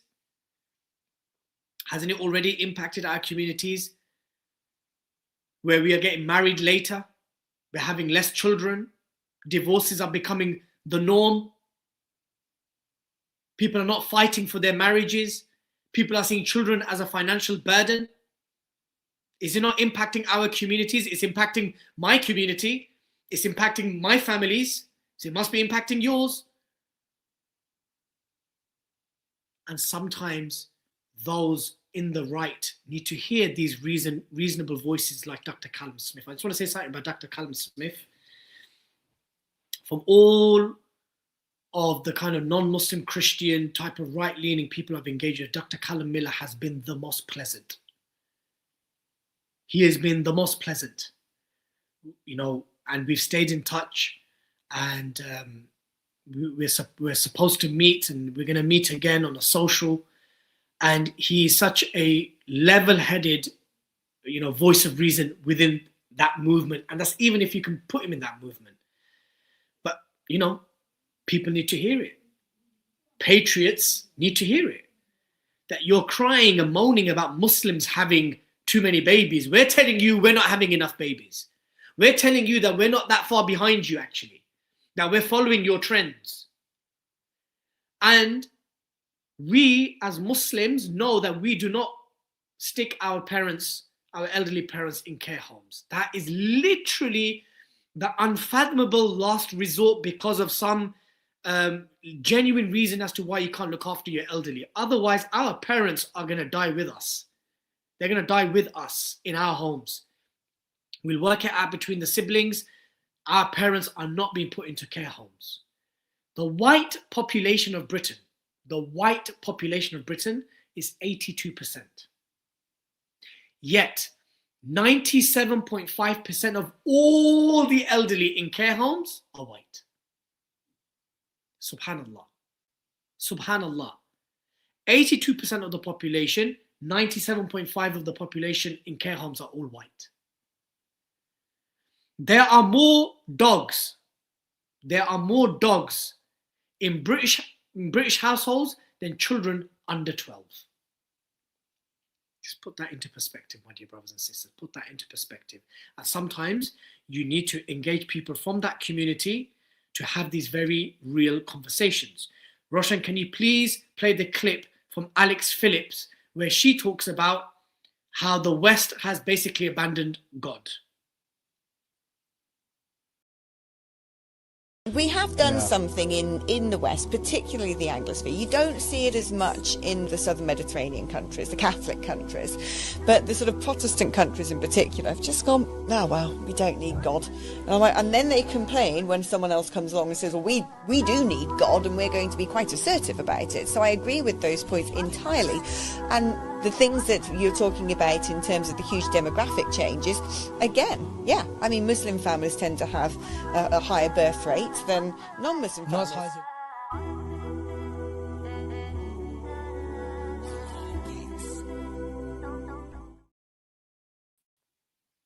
Patriots need to hear that. Patriots need to hear that whilst you're moaning and having meltdowns about Muslims practicing their faith, we're telling you we're not practicing it enough. That actually the projection and the insecurities as a result of you abandoning your faith. that you have created a culture for the last 100 to 150 years, but primarily in the last 60, 70 years, where you've literally just abandoned anything that's divine. You've abandoned anything that's godly. Besides the architecture and the nice looking churches and paintings of the Renaissance and all that type of stuff, there's no meaningful attachment to your religion. There's no meaningful commitment to your faith. Now, I can tell white patriots that, but they'll just tell me to do one. They'll say, Scarpa, who the hell are you? Sometimes you need to engage people from the said communities to give them the home truths. That's what Brother Dowie said. Brother Dowie said that I have access to conversations that most Muslims of color and most Muslims in the United Kingdom are not white. 92% of Muslims in the UK are not white. So sometimes it either takes white revert Muslims or people from those camps, the far right, the right wing, whatever you want to call it, to give their own constituencies the home truths. Who else is doing that in the Muslim media space? Who else is doing that in the Muslim media space? Who's doing that in the influencer space? Even our big, mashallah, our big dawah YouTubers, who's having these type of conversations? No one's having these type of conversations. No one's having these type of conversations. Roshan, play the clip from Jada Franson. We arrived here in the 60s. You might not believe it's upon invitation, but it was upon invitation. Sure. Yeah? The consulates in our countries, in our motherlands, whether it be East Pakistan at the time, or Bangladesh, Pakistan, India, and other parts, they told us that, look, we came from farming peasantry classes. Said, look, there's opportunities here in the UK. Yeah. The UK government's asking for economic migrants to go over, work in the factories, work in the bricks, work in Vauxhall factory in Luton or wherever, or Rolls-Royce in Bedford. So we came here upon invitation. Yeah. Right? They didn't actually come here to settle. Money was good. The country's a bit weird. Everyone's white, it's cold, and they like drinking. But the money's good. People look at us funny, and they decided to stay. And here we are 50, 60 years later, still wondering whether we belong here. At least that's what's asked of us. What do you do in that situation? Well, I don't think you do belong here.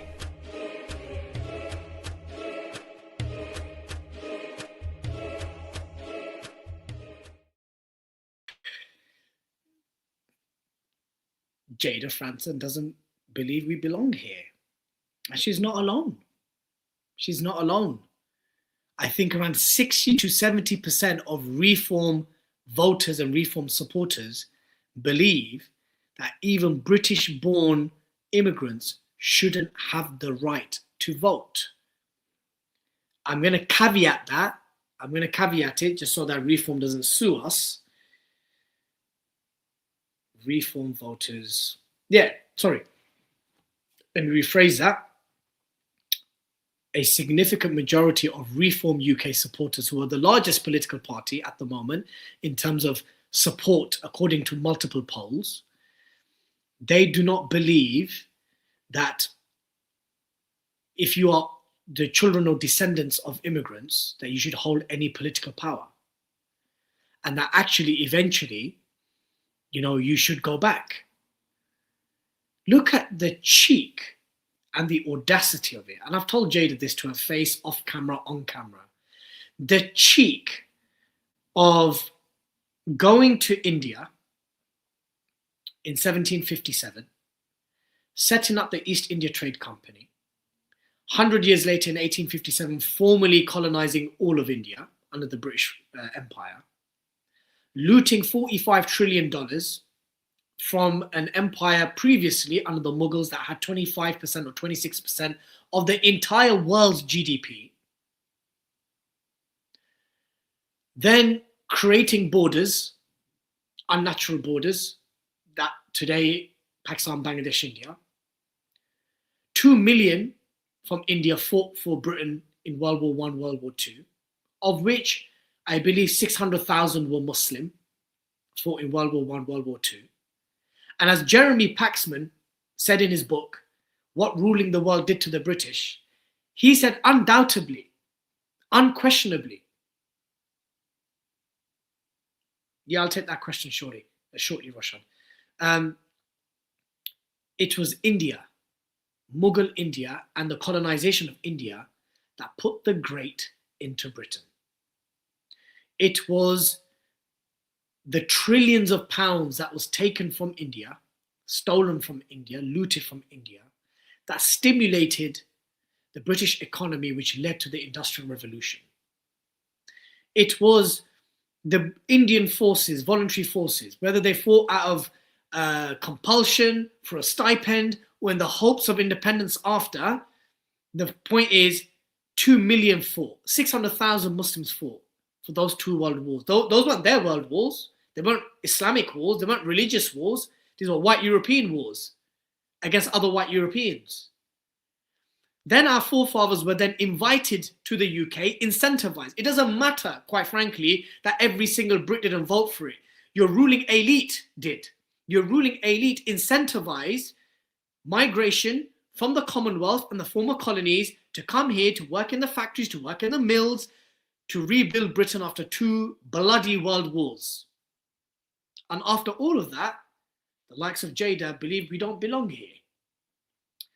Who's going to deliver this to our community? That there is a growing number of white Brits who hold this sentiment.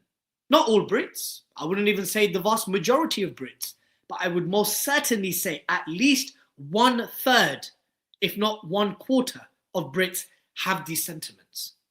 Who's going to have these conversations, my brothers and sisters? Anyone else having these conversations? Apparently, we have a comment from someone complaining about why they don't donate. Let's see what the complaint is, Roshan.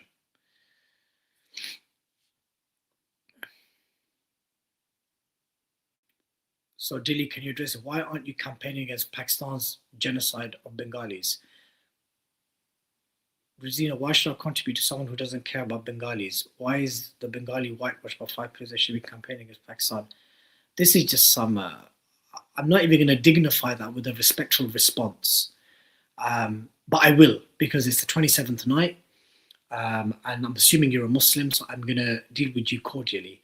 There is no genocide of Bengalis at the moment by Pakistan. You should be worried about India's increasing encroachment in Bangladesh. That is why they are sheltering the dictator, Sheikh Hasina, who I have a bad feeling that you could be sympathetic or a supporter of. The issue of Bangladesh's liberation war with West Pakistan was a bloody affair. No one denies that hundreds and thousands, whether you take the figure 300,000 or whether you take the figure 3 million, huge number of Bengalis were slaughtered and killed and massacred by West Pakistani forces. Have I ever denied that? No, I haven't. But do we now hold every Pakistani responsible for the crimes of their forefathers? Tell me where your Islamic basis is for that. Tell me where. How does your average Pakistani have to answer for the crimes that were committed by their military establishment and their political ruling elite back in the late 60s and early 70s? What do you want me to talk about? I've already spoken about this subject matter. What you want is for me to basically bash Pakistan. That's basically what it is. Because of your own asabiya, because of your own nationalism, because of your own tribalism, you want to basically bash Pakistan for an issue that took place 60 years ago, 50 years ago, that wasn't even carried out by the Pakistanis that are walking and talking today and living today. Many of whom are remorseful. Many of whom regret that period of history. Many of whom who have apologized. Many of whom have said, we are free of this. Yet, this brother or sister wants us to carry on bashing Pakistan over this. Then why don't Turks bash the Arabs over their treachery, over their collusion with Britain against the Ottoman Empire, the Uthmani Khilafah? Why don't we all just pick historic beefs that we've had that were no doubt bloody and wrong? Why don't we just all, pick these instances? Oh yeah, your forefathers did this to my forefathers 60, 70 years ago, so now I'm going to bash you and your country. It's a nonsensical approach to this particular matter. And from a factual basis, currently, there is no genocide of Bengalis being committed by Pakistanis. There hasn't been since the birth of Bangladesh. So if that's the reason why you're holding back from giving, there you go, the average. And not just leave that comment up. Did you know that there was a concerted effort by the Pakistani establishment at the time and the ruling elite at the time to actually censor any conversations and education on this subject matter. But you wouldn't know that. You wouldn't know that because you want to hold 210 million Pakistanis responsible for something that took place 60 years ago. That has no Islamic basis. We do not hold people responsible today, Muslim or non-Muslim, for the crimes committed by their forefathers unless they defend and justify and support those acts. That's when we engage them and hold them to account and stick it on them. But brother, NAU, whatever the account name was, you just want me to bash Pakistanis because of your own nationalistic reasons. Yeah? I'm sorry, that's not going to happen. And if that's going to result in you not supporting 5 pillars, Jazakumullah khairan, we could do without that support.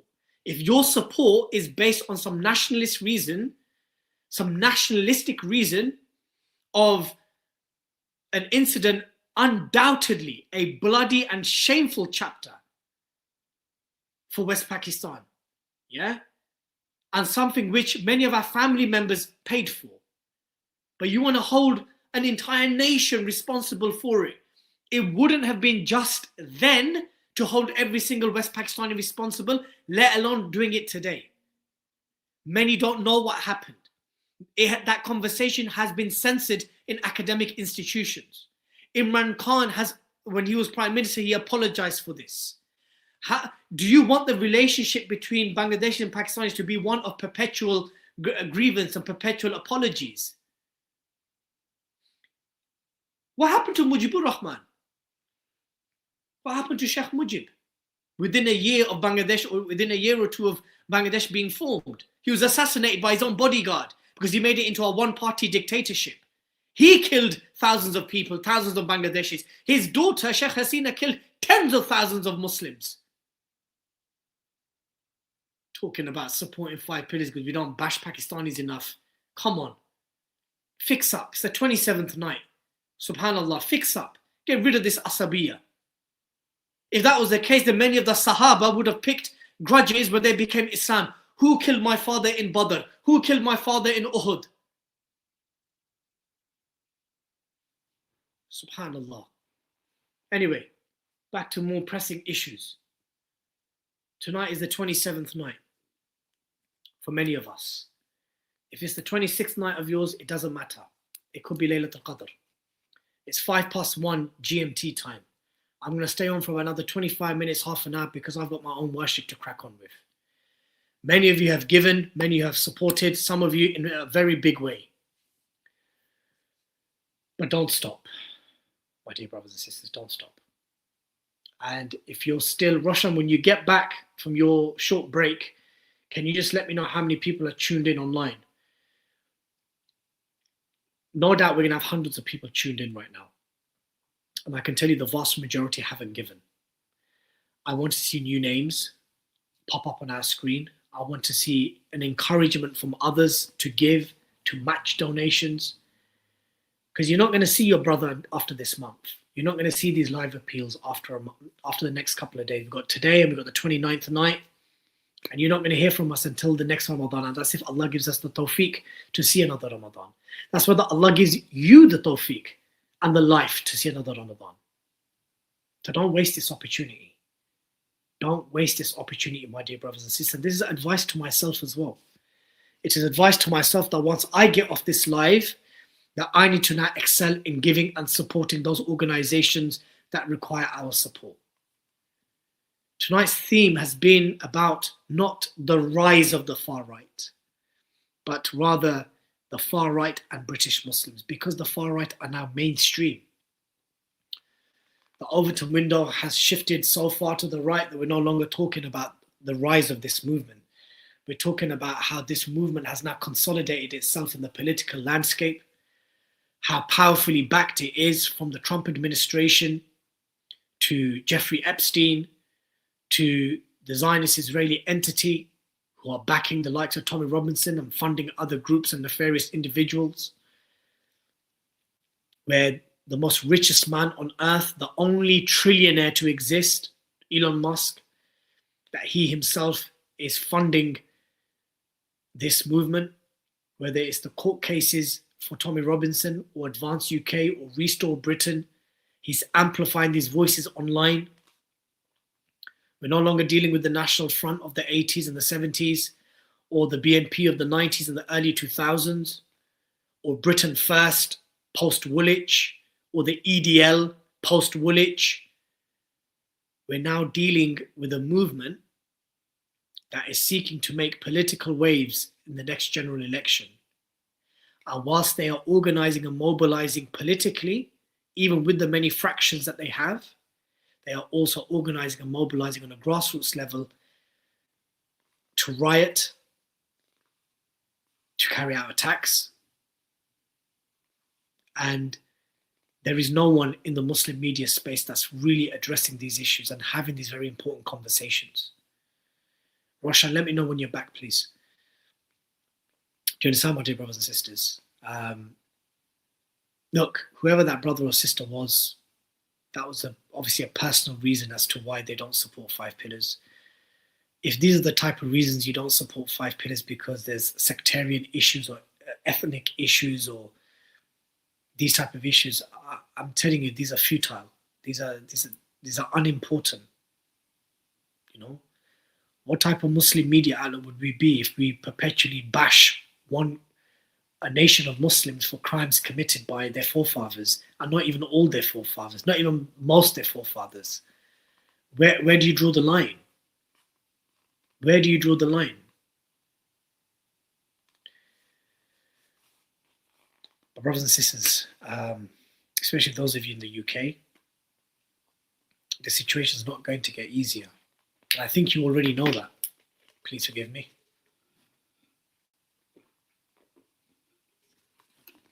I think those of you who are at least over the age of 30, or maybe 35, Dilly, I want to say last year I was criticizing you for things I don't even remember. But over the year, I've really come to appreciate everything you guys do. We need more Muslim voices. Jazakallah khair, my dear brother or sister. I'm not sure if you're a brother or sister. Thank you so much. Jazakallah khair, Sister Rosina. Allah bless you and preserve you. You know, unity is not based on conformity. We need to, Allahu Akbar wa lillahi alhamd. Allahu Akbar wa lillahi alhamd. Allah bless you and preserve you, my brother Waz. Brother Waz has given like more than £1,100. Allah bless you and preserve you, my brother. You carried today's live appeal, man. You carried it along with Brother Muhammad Khwaja, One Deen and Rosina and others. You all carried it. Allah bless you and preserve you. I don't know who this is. Unity is not based on conformity.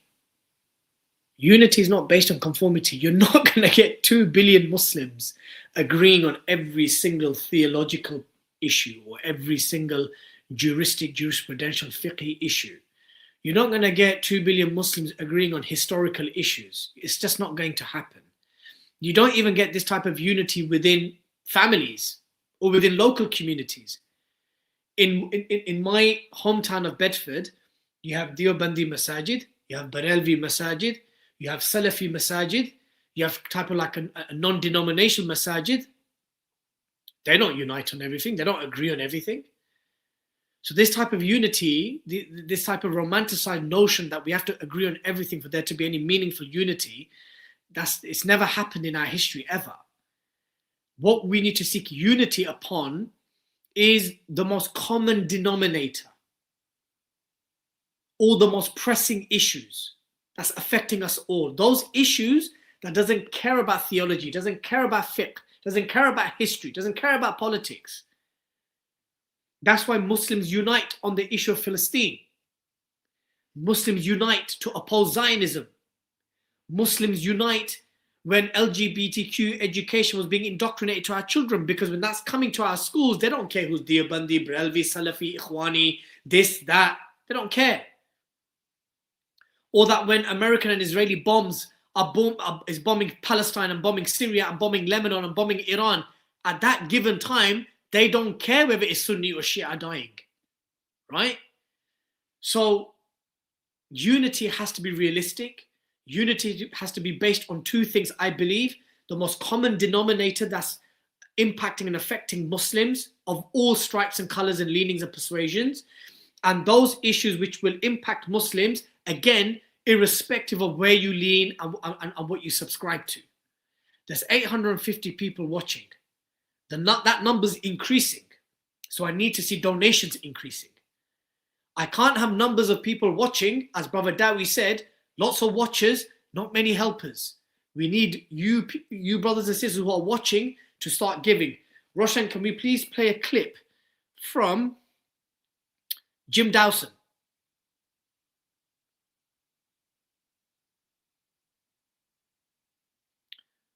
Oh, subhanallah. Brother Jay Shakir, assalamu alaikum, Brother Abdul. Allahu Akbar wa illah alhamd. Allah bless you and preserve you, man. I love you all for the sake of Allah. And I pray for whose sake I love you all, that He Azza wa Jal loves you all. Ameen. I say this because, let me tell you something, yeah? By profession, we are journalists. We are content creators. Or in this day and age, some of us may even be regarded as influencers. We are not fundraisers. We aren't even humanitarians in terms of people who fundraise around the clock. We've been forced into this model because we actively chose not to seek funding elsewhere. We knew that we'd have to turn to the Ummah and sell ourselves to the Ummah to convince them that we need your support. That's why when we see messages and donations like this, my dear brother Jay Shakil, my brother Muhammad Khwaja, my brother Waz, Sister Razina, and everyone else, Brother Rayhan Rashid, who's been supporting us for 13, many others. I'm sorry if I've missed anyone's names out. But it is these type of comments and donations that really, really means a lot to us. Because it means that people are listening, they're understanding, they're connecting the dots, and they've made an active, conscientious decision that I'm not just going to be a watcher, I'm going to be a helper. Because I can't necessarily be a doer, but I'm going to be a helper, I'm going to be a giver. May Allah bless you and preserve you, my dear brother Jay. May Allah subhanahu wa ta'ala bless and preserve every single one of you on this blessed night who have given and supported the work of 5 pillars. I pray to Allah Azza wa Jalla, He accepts it from you all and makes it very heavy on your mizan. And that if tonight is Laylat al-Qadr, it is as if you've supported the defense of Islam and Muslims in the media for longer than 1,000 months. Ameen, Allahumma ameen, Ya Rabb. Roshan, can we please see the clip from Jim Dawson?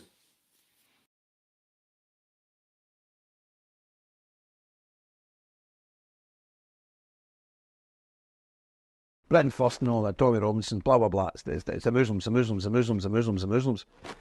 And I tell people, no, I'm no, listen, I'll be very straight, I'm no friend of Islam. Don't like it. I don't like it one bit. And I don't want any Islam in this country. I would rather there was no Pakistanis, Indians, Hindustanis, Polish people or anybody else in this country, but us, British people. However, if you removed every single Muslim from Britain tomorrow morning, what would the effect be? You tell me. It would possibly be worse. Possibly be worse. Because sex education has only been held back in its extreme forms. We see ourselves as a reminder of God to this godless society. I think I would agree with you. I believe Look at the sex education. I was arrested 20 years ago trying to stop sex education going into schools. The Muslims stopped it because they turned up at the school mob-handed. I totally agree with that. But Paul Golding and Robinson and all that saying this is terrible and because they say it's terrible, white people in Britain who are not Christians don't think for themselves to say, yeah, how dare they do this? Why aren't you there? Why aren't you doing it? Why aren't you doing it? So it would make no difference. There'd still be abortion, still be drunkenness, there'd still be all of these things going on if there wasn't one single solitary Muslim in this country.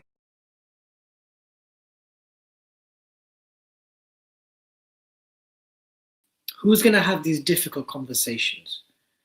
How many Muslims do you think can sit there calmly, cordially, with someone who's telling you, don't want Islam, don't like it, don't want any of you lot here. But by the way, if all of you were gone tomorrow, our situation would probably be worse. And who from the Muslim public sphere is going to tell them with the most straightest and most serious face that we as Muslims are a reminder of Allah and God to this society? And that's why a lot of people, that's why a lot of racists, a lot of Islamophobes, a lot from the far right, they dislike it because they see Muslims and again, I caveat this by saying that internally within our communities, we're saying that we're not good enough. We're saying internally that there are not enough Muslims praying Salat al-Jum'ah in the masjid. There are too many Muslims that have boyfriends and girlfriends. There are too many Muslims that are drinking and clubbing and having boyfriends and girlfriends and committing zina and dealing drugs. We're saying we're not good enough.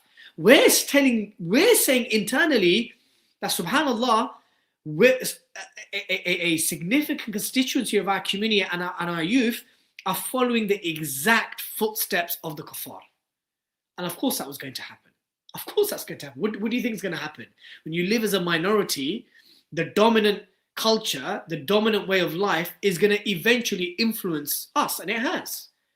It's impacted our marriages, it's impacted the way we parent, it impacts the way we engage with our family members, it has influenced pretty much every facet of our lives. Yes, we've resisted, and yes, those changes and that level of assimilation has been much slower, because alhamdulillah, it's also worked the other way, where many from the millennials and the Gen Z are actually becoming more religious. But that's as a result of political events. That's a result of living through the war on terror years, perpetually telling us that we are bad, we are regressive, we are enemies, we are this and that, pick a side, you are with us or against us, and all that type of stuff. It forced us to look into our deen and hold on to it. Yeah? But who's going to have these type of conversations? Who's going to have these type of... Is anyone else having these type of conversations? Jim Dawson, by the way, was the founder of Britain First. He was the financial brains behind the BNP. And he was once labeled as I forgot what it was. He had this, the BBC titled him something. He was the most influential Christian patriot within the far-right movement that was unknown. He was the guy in the shadows that people didn't really know much about, but he was the one that was organizing and mobilizing and putting things together. And I flew out to Belfast. Him and his family were very courteous, very hospitable. He regards himself as a crusader, a Knights Templar. And we know who the Knights Templar and the Crusaders were. But we also knew that during that period in history, Salahuddin al-Ayyubi rahimahullah and other Muslim sultans, there was many years, decades of war, but there were times where we had to sit down. We had to sit down and speak and engage. In the same way that Salahuddin al-Ayyubi rahimahullah it was proposed to him that his brother al-Adl was to marry the sister of Richard the Lionheart. Think about that for a moment. Richard the Lionheart, who I think led the 3rd or 4th crusade, ready to kill and fight Muslims, offered his sister to marry the brother of Salahuddin al-Adl to come to some type of shared authority over Jerusalem. That fell through. It didn't happen, alhamdulillah. But the point I'm trying to make is there are times where you have to sit down with who is widely perceived or presented to you as your enemy. I don't know of anyone who's having these type of conversations. I don't know of anyone who's having these type of conversations. Roshan, can you please play the clip of Errol Musk when I flew out to South Africa to do a podcast with Errol Musk, the father of the most richest man on earth, and where he spoke about his Nazi heritage and that of his in-laws. Her father was a provincial head of the Canadian version of the National Socialist Party. So like Canadian Nazis? Yes, Canadian. So it's easy to understand. In England, there was a National Socialist Party as well. Mm-hmm. You know, Oswald Mosley was part of that, yeah. Yes, he ran the English version of the National Socialists. And in free countries, you can do that. You know, you can't break the law or anything, but you can have a party like that. And in Canada, May's father was, as I understand it, provincial head or one of the leaders in Saskatchewan of this particular party that was sympathetic to Germany and didn't want Canada to enter the war against Germany and all that sort of stuff.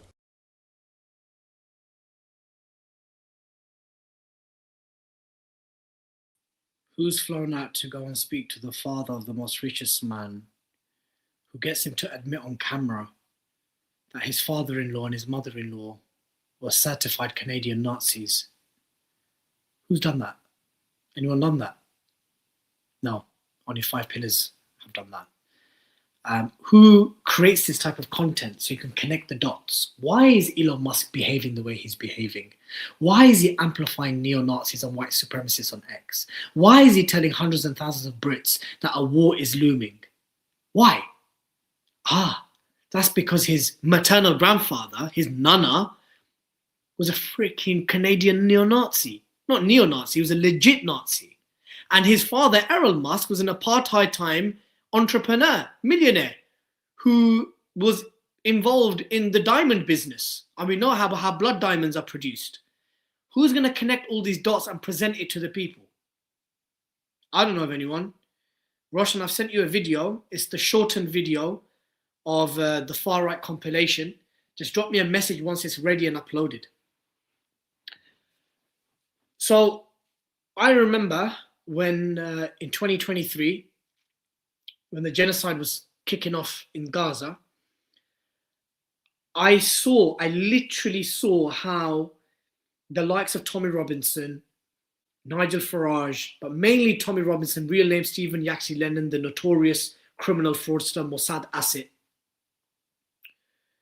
how this guy from nowhere, from the fringes, all of a sudden has been catapulted to relevance and is being hosted on all the major platforms. His tweets are getting millions and millions of views and shares and retweets. It seemed so astroturfed.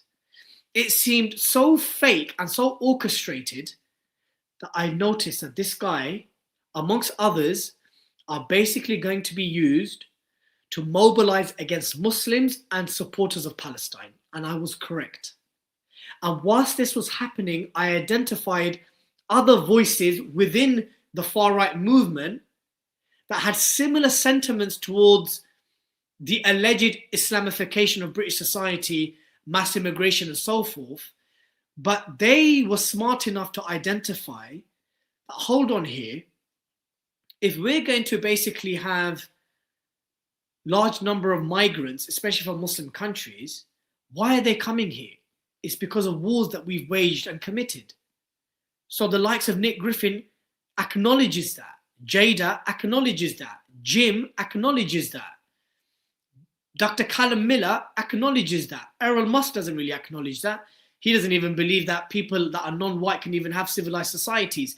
You can watch the podcast. He turned around and he said that basically, he didn't say it in these words, basically he said the darker your skin, the more incapable you would have to have a high trust society. Crazy. But yeah, like, I identified that, hold on, within this particular movement, there are fractures on the Zionist lobby. There are fractures on foreign policy. So the likes of Nigel Farage and Tommy Robinson, and these guys are pro-war. Any American war on the Muslim world, they believe that Britain should back it unequivocally. But then you have anti-war voices. Yes, my dear brother Afzal, you absolutely can. You can set it up via PayPal, inshallah ta'ala, or our donation page. And then I thought, no, then I need to engage with this constituency of the far right. I need to engage with this constituency far right. Even Alex Phillips, who's very close to Nigel Farage, who was basically episode 1 of season 4, episode 151.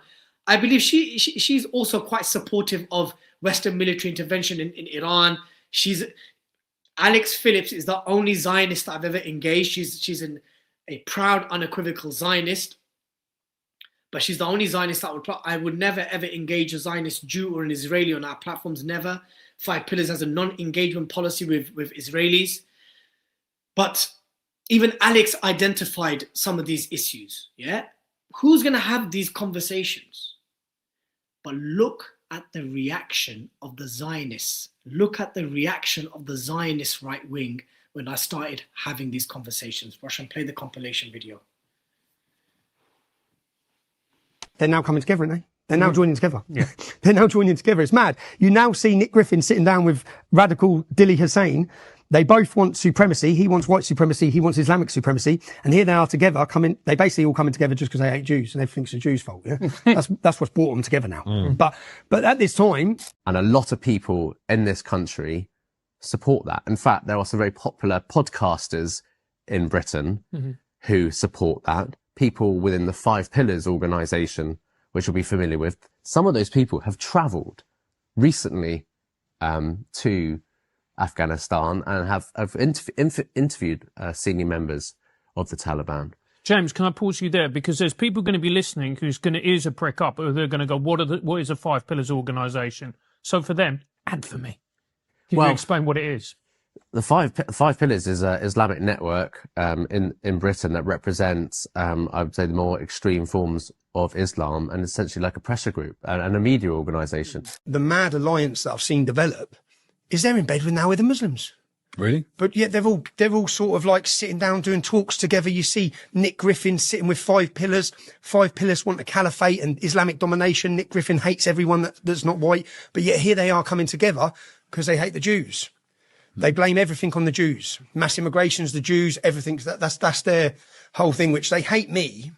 I'm known as a Zionist. I've been concerned about is their voices are the loudest. Yeah. And so I think this is added to the division, because when most British non-Muslims probably don't have that many British Muslim friends, and the ones they do hear from are these types because they're going on Piers Morgan, Dilly Hussein, they're like, and we hear them, we go, oh my goodness. I mean, if I can go just to hammer the point of how worried I am about this. Yeah. Because, by the way, I thought you, the Quilliam lads, Haris Rafiq you've mentioned, and Ed Hussein were that great voice before COVID, and as you said, you've disbanded Quilliam. Dilly Hussein, I want to understand Five Pillars as well, but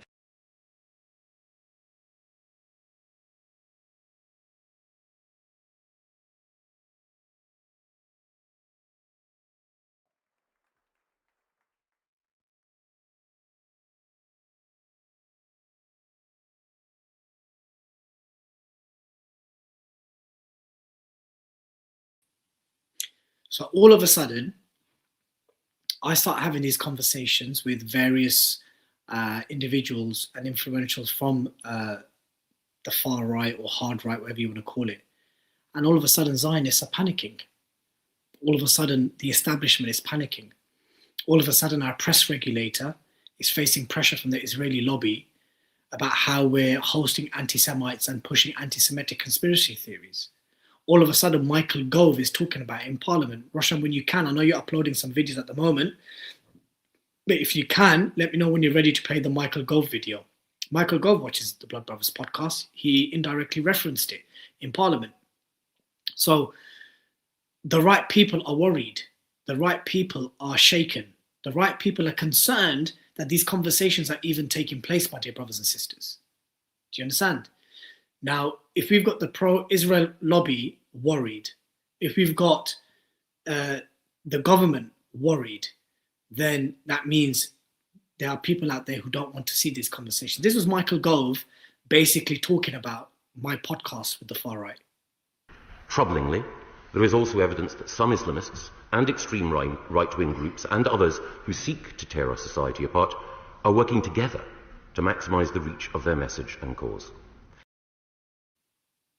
That was Michael Gove, a notorious card-carrying Zionist who authored the book Fahrenheit 9/11.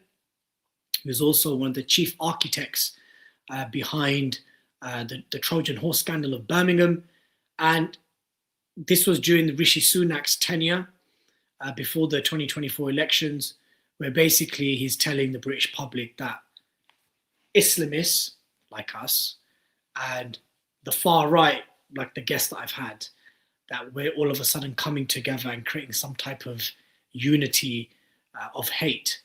Obviously, that's utter bullshit. And most of what Zionists say is BS, if not all of it.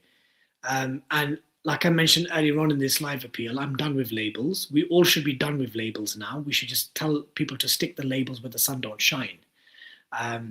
Because no one who supports the mass murder, the industrial scale murder and starvation of innocent men, women and children for 2.5 years can tell us anything about any morality. No one who's been implicated, incriminated and supports and backs anyone mentioned in the Epstein files can tell Muslims about anything. Shut your mouth. Anyone who backed the Afghanistan war, the Iraq war, the invasion of Libya, the destabilization of Syria and so forth, none of these people have any moral basis to tell Muslims anything. My dear brothers and sisters, the time has come now where we should not care about labels. We don't care if you call us extreme. We don't care if you call us Islamists. We don't care if you call us an anti-Semite. Because we know we are not these caricatures that you've created.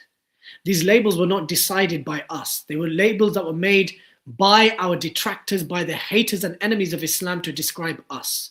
As I mentioned, Islamist is just shorthand for a practicing Muslim or a Muslim who believes that Islam is a comprehensive way of life. That's all what Islamist means. Next, extremist. You only regard us extremists because we don't conform and succumb to and assimilate to your muscular, secular, liberal, godless way of life. Boom, moving on. Anti-Semite. No, we are not anti-Semites, we are anti-Zionists. And since the vast majority of Jews around the world identify Zionists, and since they have synonymized their faith with the ideology of Zionism and the state of Israel, then quite frankly, they're also anti-Semites as well. They get to pick and choose when they want to apply the IHRA definition of anti-Semitism and when they don't. When they want to, Judaism and Israel is one of the same thing. When they don't want to, they want to be distant. So we're done with these labels. Stick those labels where the sun don't shine. We don't care about these labels. And that's how we should be with. Last couple of clips I want to play is with Mark Collette. Mark Collette is a white identitarian. He is a white ethno-nationalist. He is someone who I would say, I mean, many have regarded him as possibly the closest to being a neo-Nazi. But he's a white identitarian, a white ethno-nationalist. And this is what he had to say about immigration, Muslims, and foreign wars. Roshan. Muslims are, and what we're seeing is a mass movement of people from different parts of the world to the West. And when looking at the Islamic world, the majority of people who come here from the Islamic world, well, they're coming here because they have nowhere to live, because Britain and America have destroyed large parts of the Muslim world at the behest of the State of Israel and at the behest of Zionist plants who work here within the West to influence Western politics. And I don't think you can start unraveling the problems that your people face and that my people face without acknowledging the problems of Zionist control first. I don't want clashes, I don't want genocide, I don't want British taxpayers' money to be spent on slaughtering Palestinian women and children. It makes me sick. It makes me sick to the stomach, because what we have here is such a Zionist system that you have members of parliament now being censored, losing their ministerial posts, being suspended from political parties, deselected for simply calling for a ceasefire. How can calling for a ceasefire and calling for women and children not to be slaughtered get you deselected from a political party? Well, that's the question, and I'm going to give you the answer. Because that political party is bought and paid for by the Zionist occupational government. It is part of the Zionist power structure. And what we're seeing is a mass... Muslims are not the problem. Migrants are not the problem. The people who are the problem are the people who force these people out of their homes and then open the gates and welcome them in here with billions of pounds worth of taxpayers' money. Do not aim your anger at migrants or Muslims. Use your passion and your love for your people to organise on an ethnocentric basis in order to force our government out of power.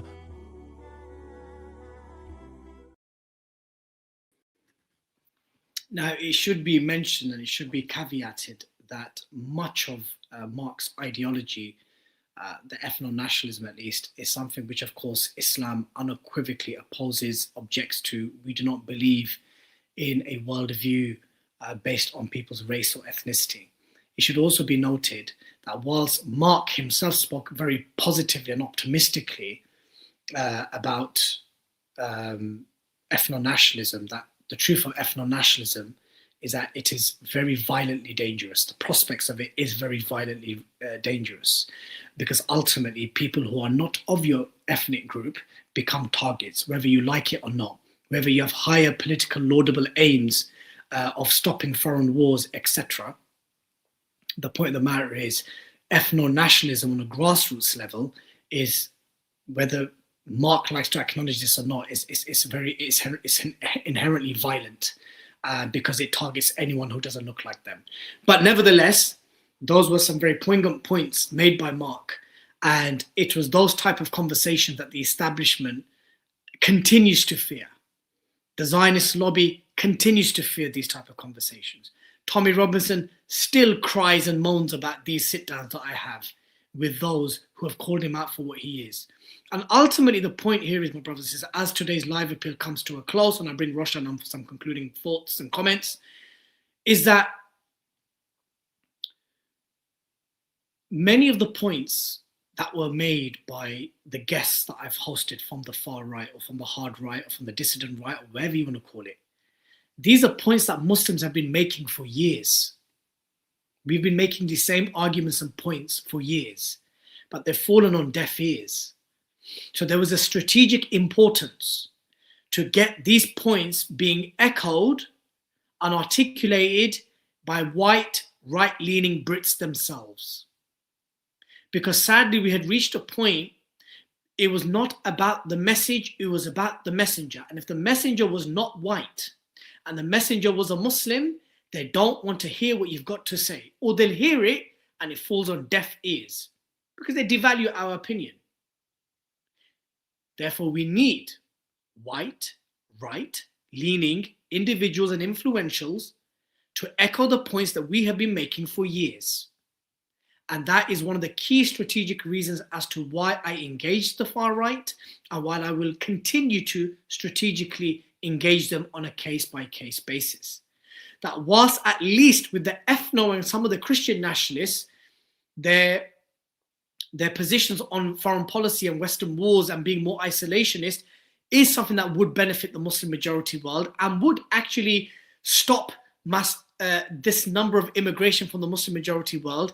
And it would maybe even, forwardly encourage Muslims to make hijrah because our lands are safe to do so. And the British government and Western governments are no longer funding despots and oppressors and tyrants on a grassroots level, a lot of which what they call for has real life violent repercussions. So it's a catch-22, double-edged sword, and a balancing act that requires a lot of shura and strategic thinking when it comes to who we engage and why we engage them. My dear brothers and sisters, before I bring on Roshan, the live appeal is now coming to a close. It's the longest one we've done, 3 hours, 40 minutes. It's the 27th night for many of us. Could be Laylat al-Qadr, a night better than 1,000 months. Many of you, mashallah, have come forward and given in a very big way. Allah bless and preserve you guys. We still have around 800 people watching on YouTube and on X and on Facebook, and the vast majority haven't given, which is sad. It's a travesty. But it's what Brother Dowie said. Most within our community are watchers. They are consumers. Then there are those who are givers and helpers, and the smallest group are those who are the doers. So if you are still a watcher, you're still a spectator, you have next 10, 15 minutes, inshallah ta'ala, on this blessed night to support the work of 5 Pillars, independent Muslim journalism in defense of Islam and Muslims in the media. Roshan, when you're ready, come on, my dear brother, and show your face, dear brother.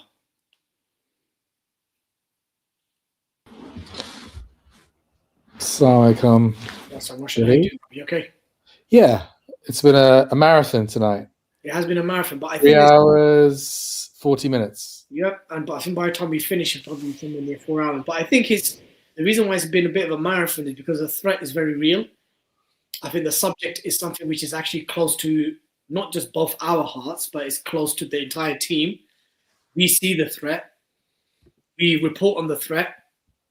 Allahu Akbar, Brother Waz is just coming through. MashaAllah, man. SubhanAllah. Brother Waz. Will someone help Brother Waz out? Can someone help Brother Waz out and match his numbers and match his commitment? Come on, there has to be someone out there. Someone out there who's a watcher has to become a giver and a helper, surely.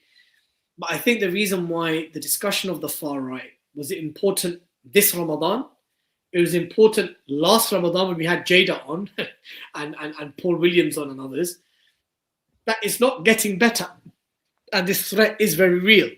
Is the threat very real, or are we scaremongering, Russia? No, it's very real. I think, I mean, Brother Dowie was talking about a civil war. And ultimately, this is the biggest threat that is facing us, and we can't just bury our head in the sands. Not only are they, rampant at a street level, they're rampant at a media level, incredibly well organized, incredibly well funded, and they've got political parties. They've got two main channels in this country, Talk TV and GB News. GB News now is the most watched news channel in the country, beating Sky and BBC. So they have a massive organized media presence, as well as Elon Musk amplifying them through X. And X might not be the largest social media channel, but it's the most influential social media channel. And it sets the agenda, and it sets the news agenda, and it forms opinion. And they've got a political party, Reform UK, perhaps two political parties, Restore UK, Restore Britain, Reform UK. Inshallah, they'll split the vote between each other. But, the fact is, this is an organized attempt to basically deport Muslims, demonize Muslims, call us every name under the sun, make us second-class citizens, slaves. It's an attempt to take us down. And like I said in my speech, at the iftar, some of you might have seen it. We can either passively watch this happening to us, or we can launch a fight back. And that's what Five Pillars is intending to do. Whether we win or lose this fight, who knows? But we are going to fight, and we intend to lead that fight, inshallah. Obviously, we can't do it on our own. We need the support of the community. We need to do it with a wide coalition of Muslim organizations and individuals and influential people. And also, kind non-Muslims as well, because ultimately we are a minority in this country. What are your thoughts on, just to add to the point that you made, you mentioned GB News, Talk TV, X and Elon Musk, political parties, Reform, of course, and then Restore, and then basically the Tories are basically like Reform as well. But we also haven't mentioned the fact that this entire movement is being backed by the Trump administration, by the US State Department, right? My question to you is, what are your feelings and thoughts with my engagement with the far right? At the beginning, I wasn't overly pleased, simply because I guess the place I feel most comfortable is with Muslims, and I guess inside the Muslim bubble. And even when setting up Five Pillars, I wasn't too concerned with non-Muslims. They never kind of entered my head, to be honest. All I wanted to do was engage with Muslims and, encourage Muslims to be more Muslim, more Islamic, religiously and politically. So it was kind of outside of my comfort zone, you kind of engaging Nick Griffin. Obviously, I'm about 15 years older than you. So I remember Nick Griffin, my mates were getting chased down the street by Nick Griffin's boys, the skinheads, you know what I mean? So it was a bit uncomfortable. But I think I gradually came around to your way of thinking. If I'm honest, I still think you do it a little bit too much. I thought, another far right podcast, another one.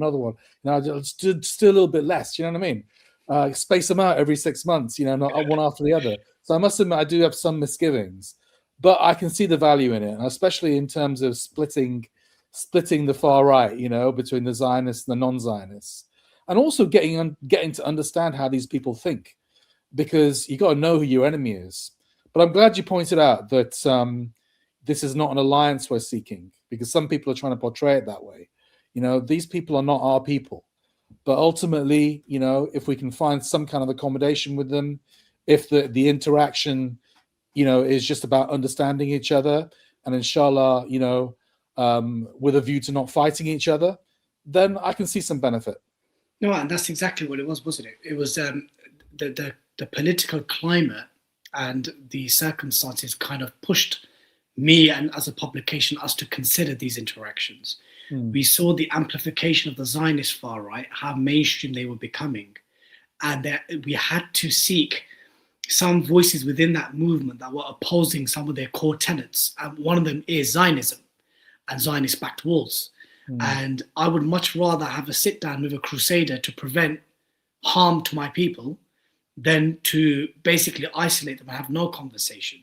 And I think the fact that the Zionist lobby, the pro-Israel lobby, the Tory establishment at the time, they were all worried. They were all talking about it. They were all whinging and moaning. And I guess that was, you know, further proof that there's something that these engagements had that wasn't sitting right with these people. And alhamdulillah. Look, ultimately, we can talk to anybody we want to. We're journalists, right? As long as Islamic red lines are respected. So, you know, obviously, if Tommy Robinson comes onto a podcast, first of all, he's an open enemy, and he literally wishes us to be dead. You know, so there's that. But also, he wouldn't respect any of the Islamic red lines. You know, he'd come on and he'd slander the Prophet sallallahu alaihi wasallam. He'd slander, you know, he'd say all kinds of nasty things, which, you know, it would just end up in a scrap, basically. Whereas Jada was respectful, so was Jim Dowson, and all of them, you know, they kind of came onto your podcast and they agreed to the preconditions that they wouldn't go here, they wouldn't go there. So, you know, that's absolutely fine. Ultimately, as long as it's a respectful conversation at an academic level, that, you know, we can talk to anybody we want to.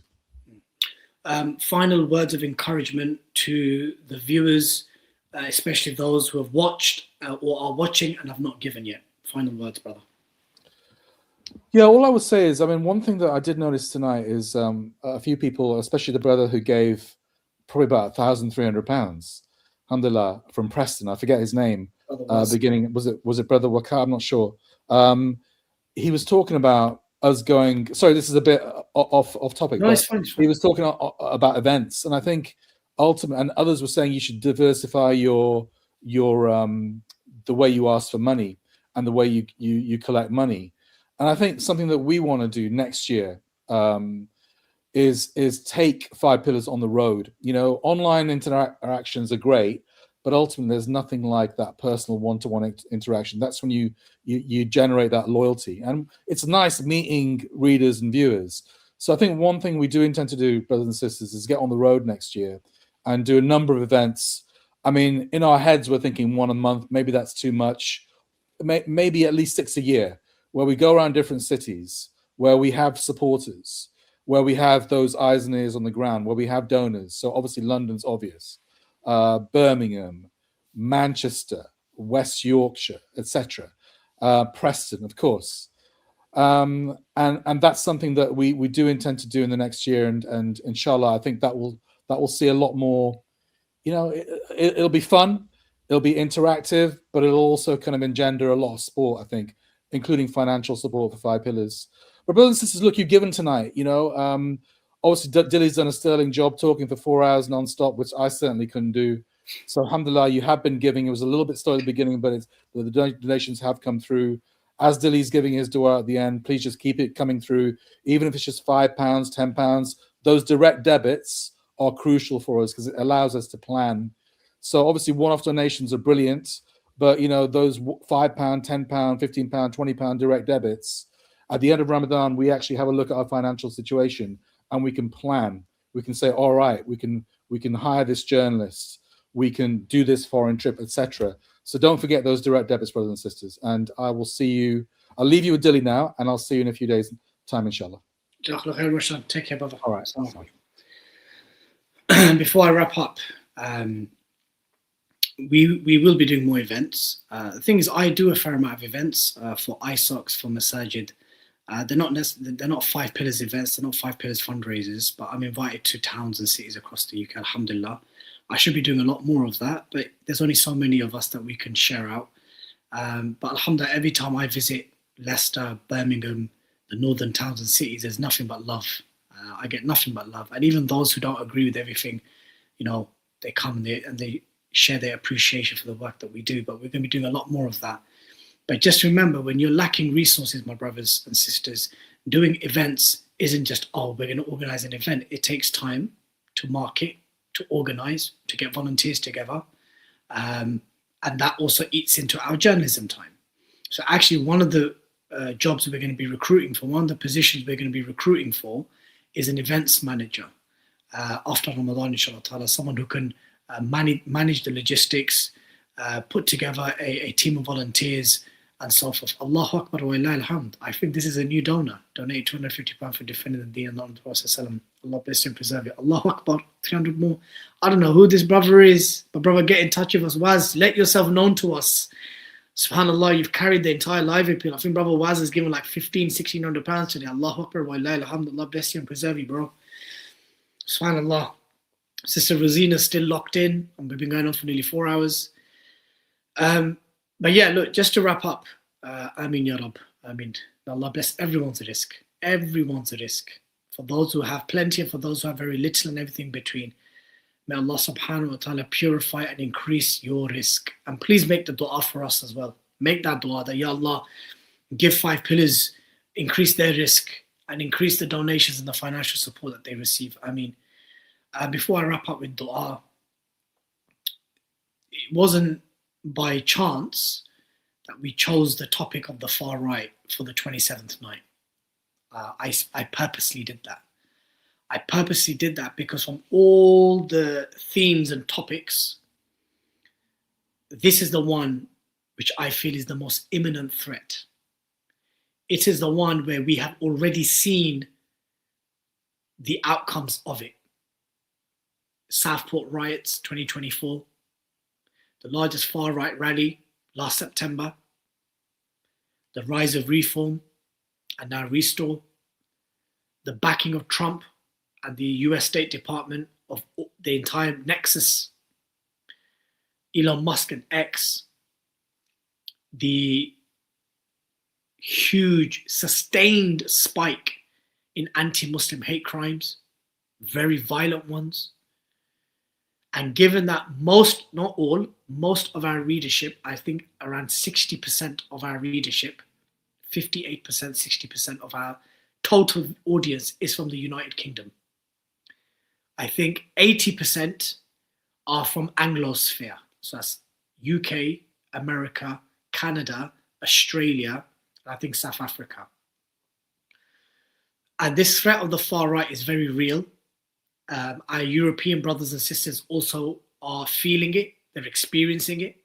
Our Somali brothers and sisters in Minnesota and Minneapolis, they experienced it. They are experiencing it. And whilst we are experiencing it in the diaspora, our brothers and sisters in the Muslim world are feeling it from the bombs that are dropping on top of their heads. So my dear brothers and sisters, my final plea to you is that I appreciate and we acknowledge that 5 pillars will not get everything right all the time. It's impossible to do so. When you're dealing in the nature of politics and current affairs, you can't get it right all the time. We can only try our best with Allah's help and assistance and guidance. But we will not mince our words. We will not pretend to be something that we are not. And we will not tone down and water down at a time when the rhetoric, the policies, the violence of the enemies of Islam is ramping up. It's not going to happen. We are not those people. There'll be other Muslim organizations that will look at and assess the current environment and will probably opt for a more tempered, appeasing, watered down, less confrontational, more accommodating framing, language and approach. All the best to them. All the best. And I mean that. Because ultimately, what is everyone trying to do? everyone who's involved in dawah, Islamic activism, advocacy, media, whatever it may be, ultimately, what are we trying to do here? First and foremost, we're trying to preserve our Islamic identity. We're trying to convey the message of Islam with our mouths, with our actions, with our limbs, with our adab, with our etiquettes. And thirdly, we're trying our best for the people around us to understand Islam, even if they disagree with it, to understand Islam in its most honest and holistic form, and for it to be a means of benefit for the whole of society. If communists can turn around and say, we believe communism to be the best thing for society, if socialists can say that about their worldview, if capitalists and secularists and liberals can say that about their worldview, if there was a time in the near past when Christians also believed that their religion was the best thing for society, then I don't understand why Muslims need to be shy about how we believe Islam has the solution for all of mankind's affairs.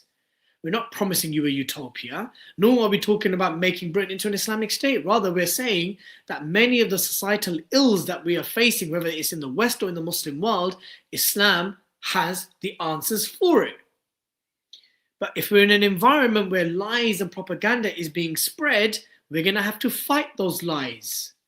And we're going to have to counter and rebuke and refute and confront the propagandists. And that's what we're doing here at Five Pillars. We are following the sunnah of Rasulullah sallallahu alayhi wasallam, who in Medina employed poets, the journalists and the media of their time, to counter and refute the propaganda and the lies of the enemies of Islam. And the most famous of them was a Sahabi called Hassan bin Thabit, radiallahu an, who is known as the poet of Rasulullah, who had his own minbar, he had his own pulpit, from which he used to articulate his poetry, a lot of which was scathing and very passionate and zealous, and he used to refute and chop down the false arguments of the enemies of Islam. And the Prophet ﷺ used to love it. And he used to tell Hassan bin Thabit, Jibreel alayhi salam is listening and watching to your poetry and your refutation and your counters to the enemies of Islam. And it is in those footsteps that we follow. My dear brothers and sisters, remains the 27th night. For those of you in the UK and the Western Hemisphere, we have around about 2.5 hours left of this blessed night. A night which could be Laylat al-Qadr, a night which Allah tells us in the Quran is better than 1,000 months. It's not too late. It's not too late to support Five Pillars. It's not too late to go from a watcher to a giver, from a watcher to a helper. It's not too late. Let's raise our hands in dua. Ya Allah, Ya Ghafur Rahim, Ya Rahman, Ya Razik, Ya Mutakabbir. Ya Allah, it is to you and you alone that we seek your aid and assistance and protection, Ya Allah. Ya Allah, protect the Muslims wherever they are around the world. Ameen. Ya Allah, our brothers and sisters who are facing death and destruction and oppression, whether they are in Palestine, in Syria, in Lebanon, in Myanmar, in East Turkestan, in Sudan, in Iran, wherever the Muslims are facing oppression and injustice, Ya Allah, Ya Ghafur Rahim, replace that oppression and injustice with ease and liberation and victory over the enemies of Islam. Ameen, Ya Rabb. Ya Allah, for those of us who are living in the West, Ya Allah, give us istiqamah to hold down our faith and to preserve our deen and to preserve what is most dear, most beloved to you, and that is the Quran and the Sunnah. Ameen. Ya Allah, soften the hearts of the non-Muslims who we live amongst, for verily we wish no harm upon them, and we only want and seek goodness for them. As per the hadith, that verily you should love for yourself, for your brother, what you want for yourself. We want for our non-Muslim brothers and sisters in humanity what we want for ourselves, and that's Jannat al-Firdaus. Ya Allah, guide them to the truth of Islam. Ameen. Ya Allah, prevent any violent unrest and strife in the Western lands which will endanger the lives of Muslims and innocent people. Ameen. Ya Allah, give us all on this blessed night istiqamah and tawfiq and steadfastness to remain upon the truth of Islam. Ameen. Ya Allah, forgive our individual major and our minor sins. Ameen. Ya Allah, forgive the major and the minor sins of our living loved ones and our relatives, our spouses, our siblings, our parents, our children, our nieces, our nephews, our kin. Ya Allah, forgive our major and our minor sins. Ameen. Ya Allah, all the Muslims and the believers from Adam alayhi salam to now, and from now until Yawm al-Qiyamah, Ya Allah, all the Muslims and all the believers, Ya Allah, forgive us for our sins. And when we get to the grave, and for those of us who are already in the grave, Ya Allah, make it easy for us in the grave. And Ya Allah, grant us all Jannat al-Firdaus. Ameen. Allahumma innaka afuun tuhibbul afwa fa'fu anni. Ameen. Allahumma innaka afuun tuhibbul afwa fa'fu anni. Ameen. Allahumma innaka afuun tuhibbul afwa fa'fu anni. Ameen. ربنا آتنا في الدنيا حسنة وفي الآخرة حسنة وقنا عذاب النار. Ya Allah, the poor, the needy, the sick, the ill, the mujahideen and their families and the families of the shuhada, the orphans and the widows, Ya Allah, replace their hardship and their difficulty with ease and goodness. Ameen, Ya Rabb. My dear brothers and sisters, may Allah bless and preserve you all. Ameen. May Allah subhanahu wa ta'ala give you all the best in this life and the next. Ameen. May Allah subhanahu wa ta'ala elevate everyone's who tuned in today, donated, supported, engaged, shared. May Allah elevate your ranks in this life and the next. Ameen. Keep 5 pillars. Keep every staff member, myself, Roshan, Robert Carter, Harris Tagari, Alan Basij, Brother Jamal J. Richards, Brother Kamal Shami in Lebanon, our correspondents in India, our graphic designer in India. I don't want to mention the brothers' names in India because it could endanger their lives. Please remember all of us in your du'as by name. Remember our families by names. Remember 5 pillars as our name in your du'as by name. And I look forward to seeing you for our 5th and final live appeal, which will be on Tuesday, inshallah. And it will be all the 5 pillars team. And we will be talking about 5 pillars, past, present, and future. Until then, Assalamu alaikum wa rahmatullahi wa barakatuh. Wa alhamdulillahi rabbil alameen. In the year 2025 alone, Israel bombed 7 Muslim nations. Its belligerence was witnessed by the world as it continued to destabilize the region with impunity. And with the full financial and military backing of the United States, the most powerful nation on earth, we saw that same imperial arrogance extended even further in Iran, Venezuela, Greenland, and with trade wars with Europe and China.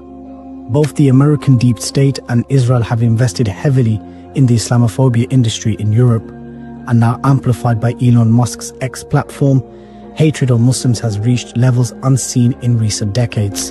When was the last time you saw over 150,000 people gathered in one of the great capitals of the Western world, openly declaring that Islam must be ended in Europe and that Islam is the real enemy of the West?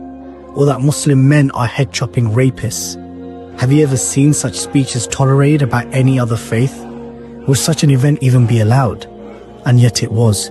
It happened openly in the heart of Britain, steps away from Westminster. At 5 Pillars, we know that truth-telling can, at times, descend into fear-mongering, and we are careful not to inflame panic or paralysis within our communities. But caution must never become blindness. The Overton window has moved so far that we are no longer talking about the rise of the far right, but the mainstreaming of the Zionist far right fascism. In this climate, Muslim countries are bombed with ease. Entire populations in the diaspora are collectively punished for perceived Muslim threats. The enemies of Islam are no longer pretending. They are no longer cloaking themselves in liberal language or humanitarian slogans. They are telling us to our faces that they want us expelled and erased, that they want our children deported and driven from the lands we helped build and call home. And the time to act is now, not tomorrow. 5 Pillars has been at the forefront of this mission, defending Islam and Muslims in the media, confronting its most ardent opponents, and providing guidance and defense when our community is under attack. But this work requires resources, manpower, and funding, and this funding is only sought in this blessed month. This Ramadan, support 5 pillars in defending Islam and Muslims in the media. Allah subhanahu wa ta'ala says in the Quran, أعوذ بالله من الشيطان الرجيم من ذا الذي يقرض الله قرضا حسنا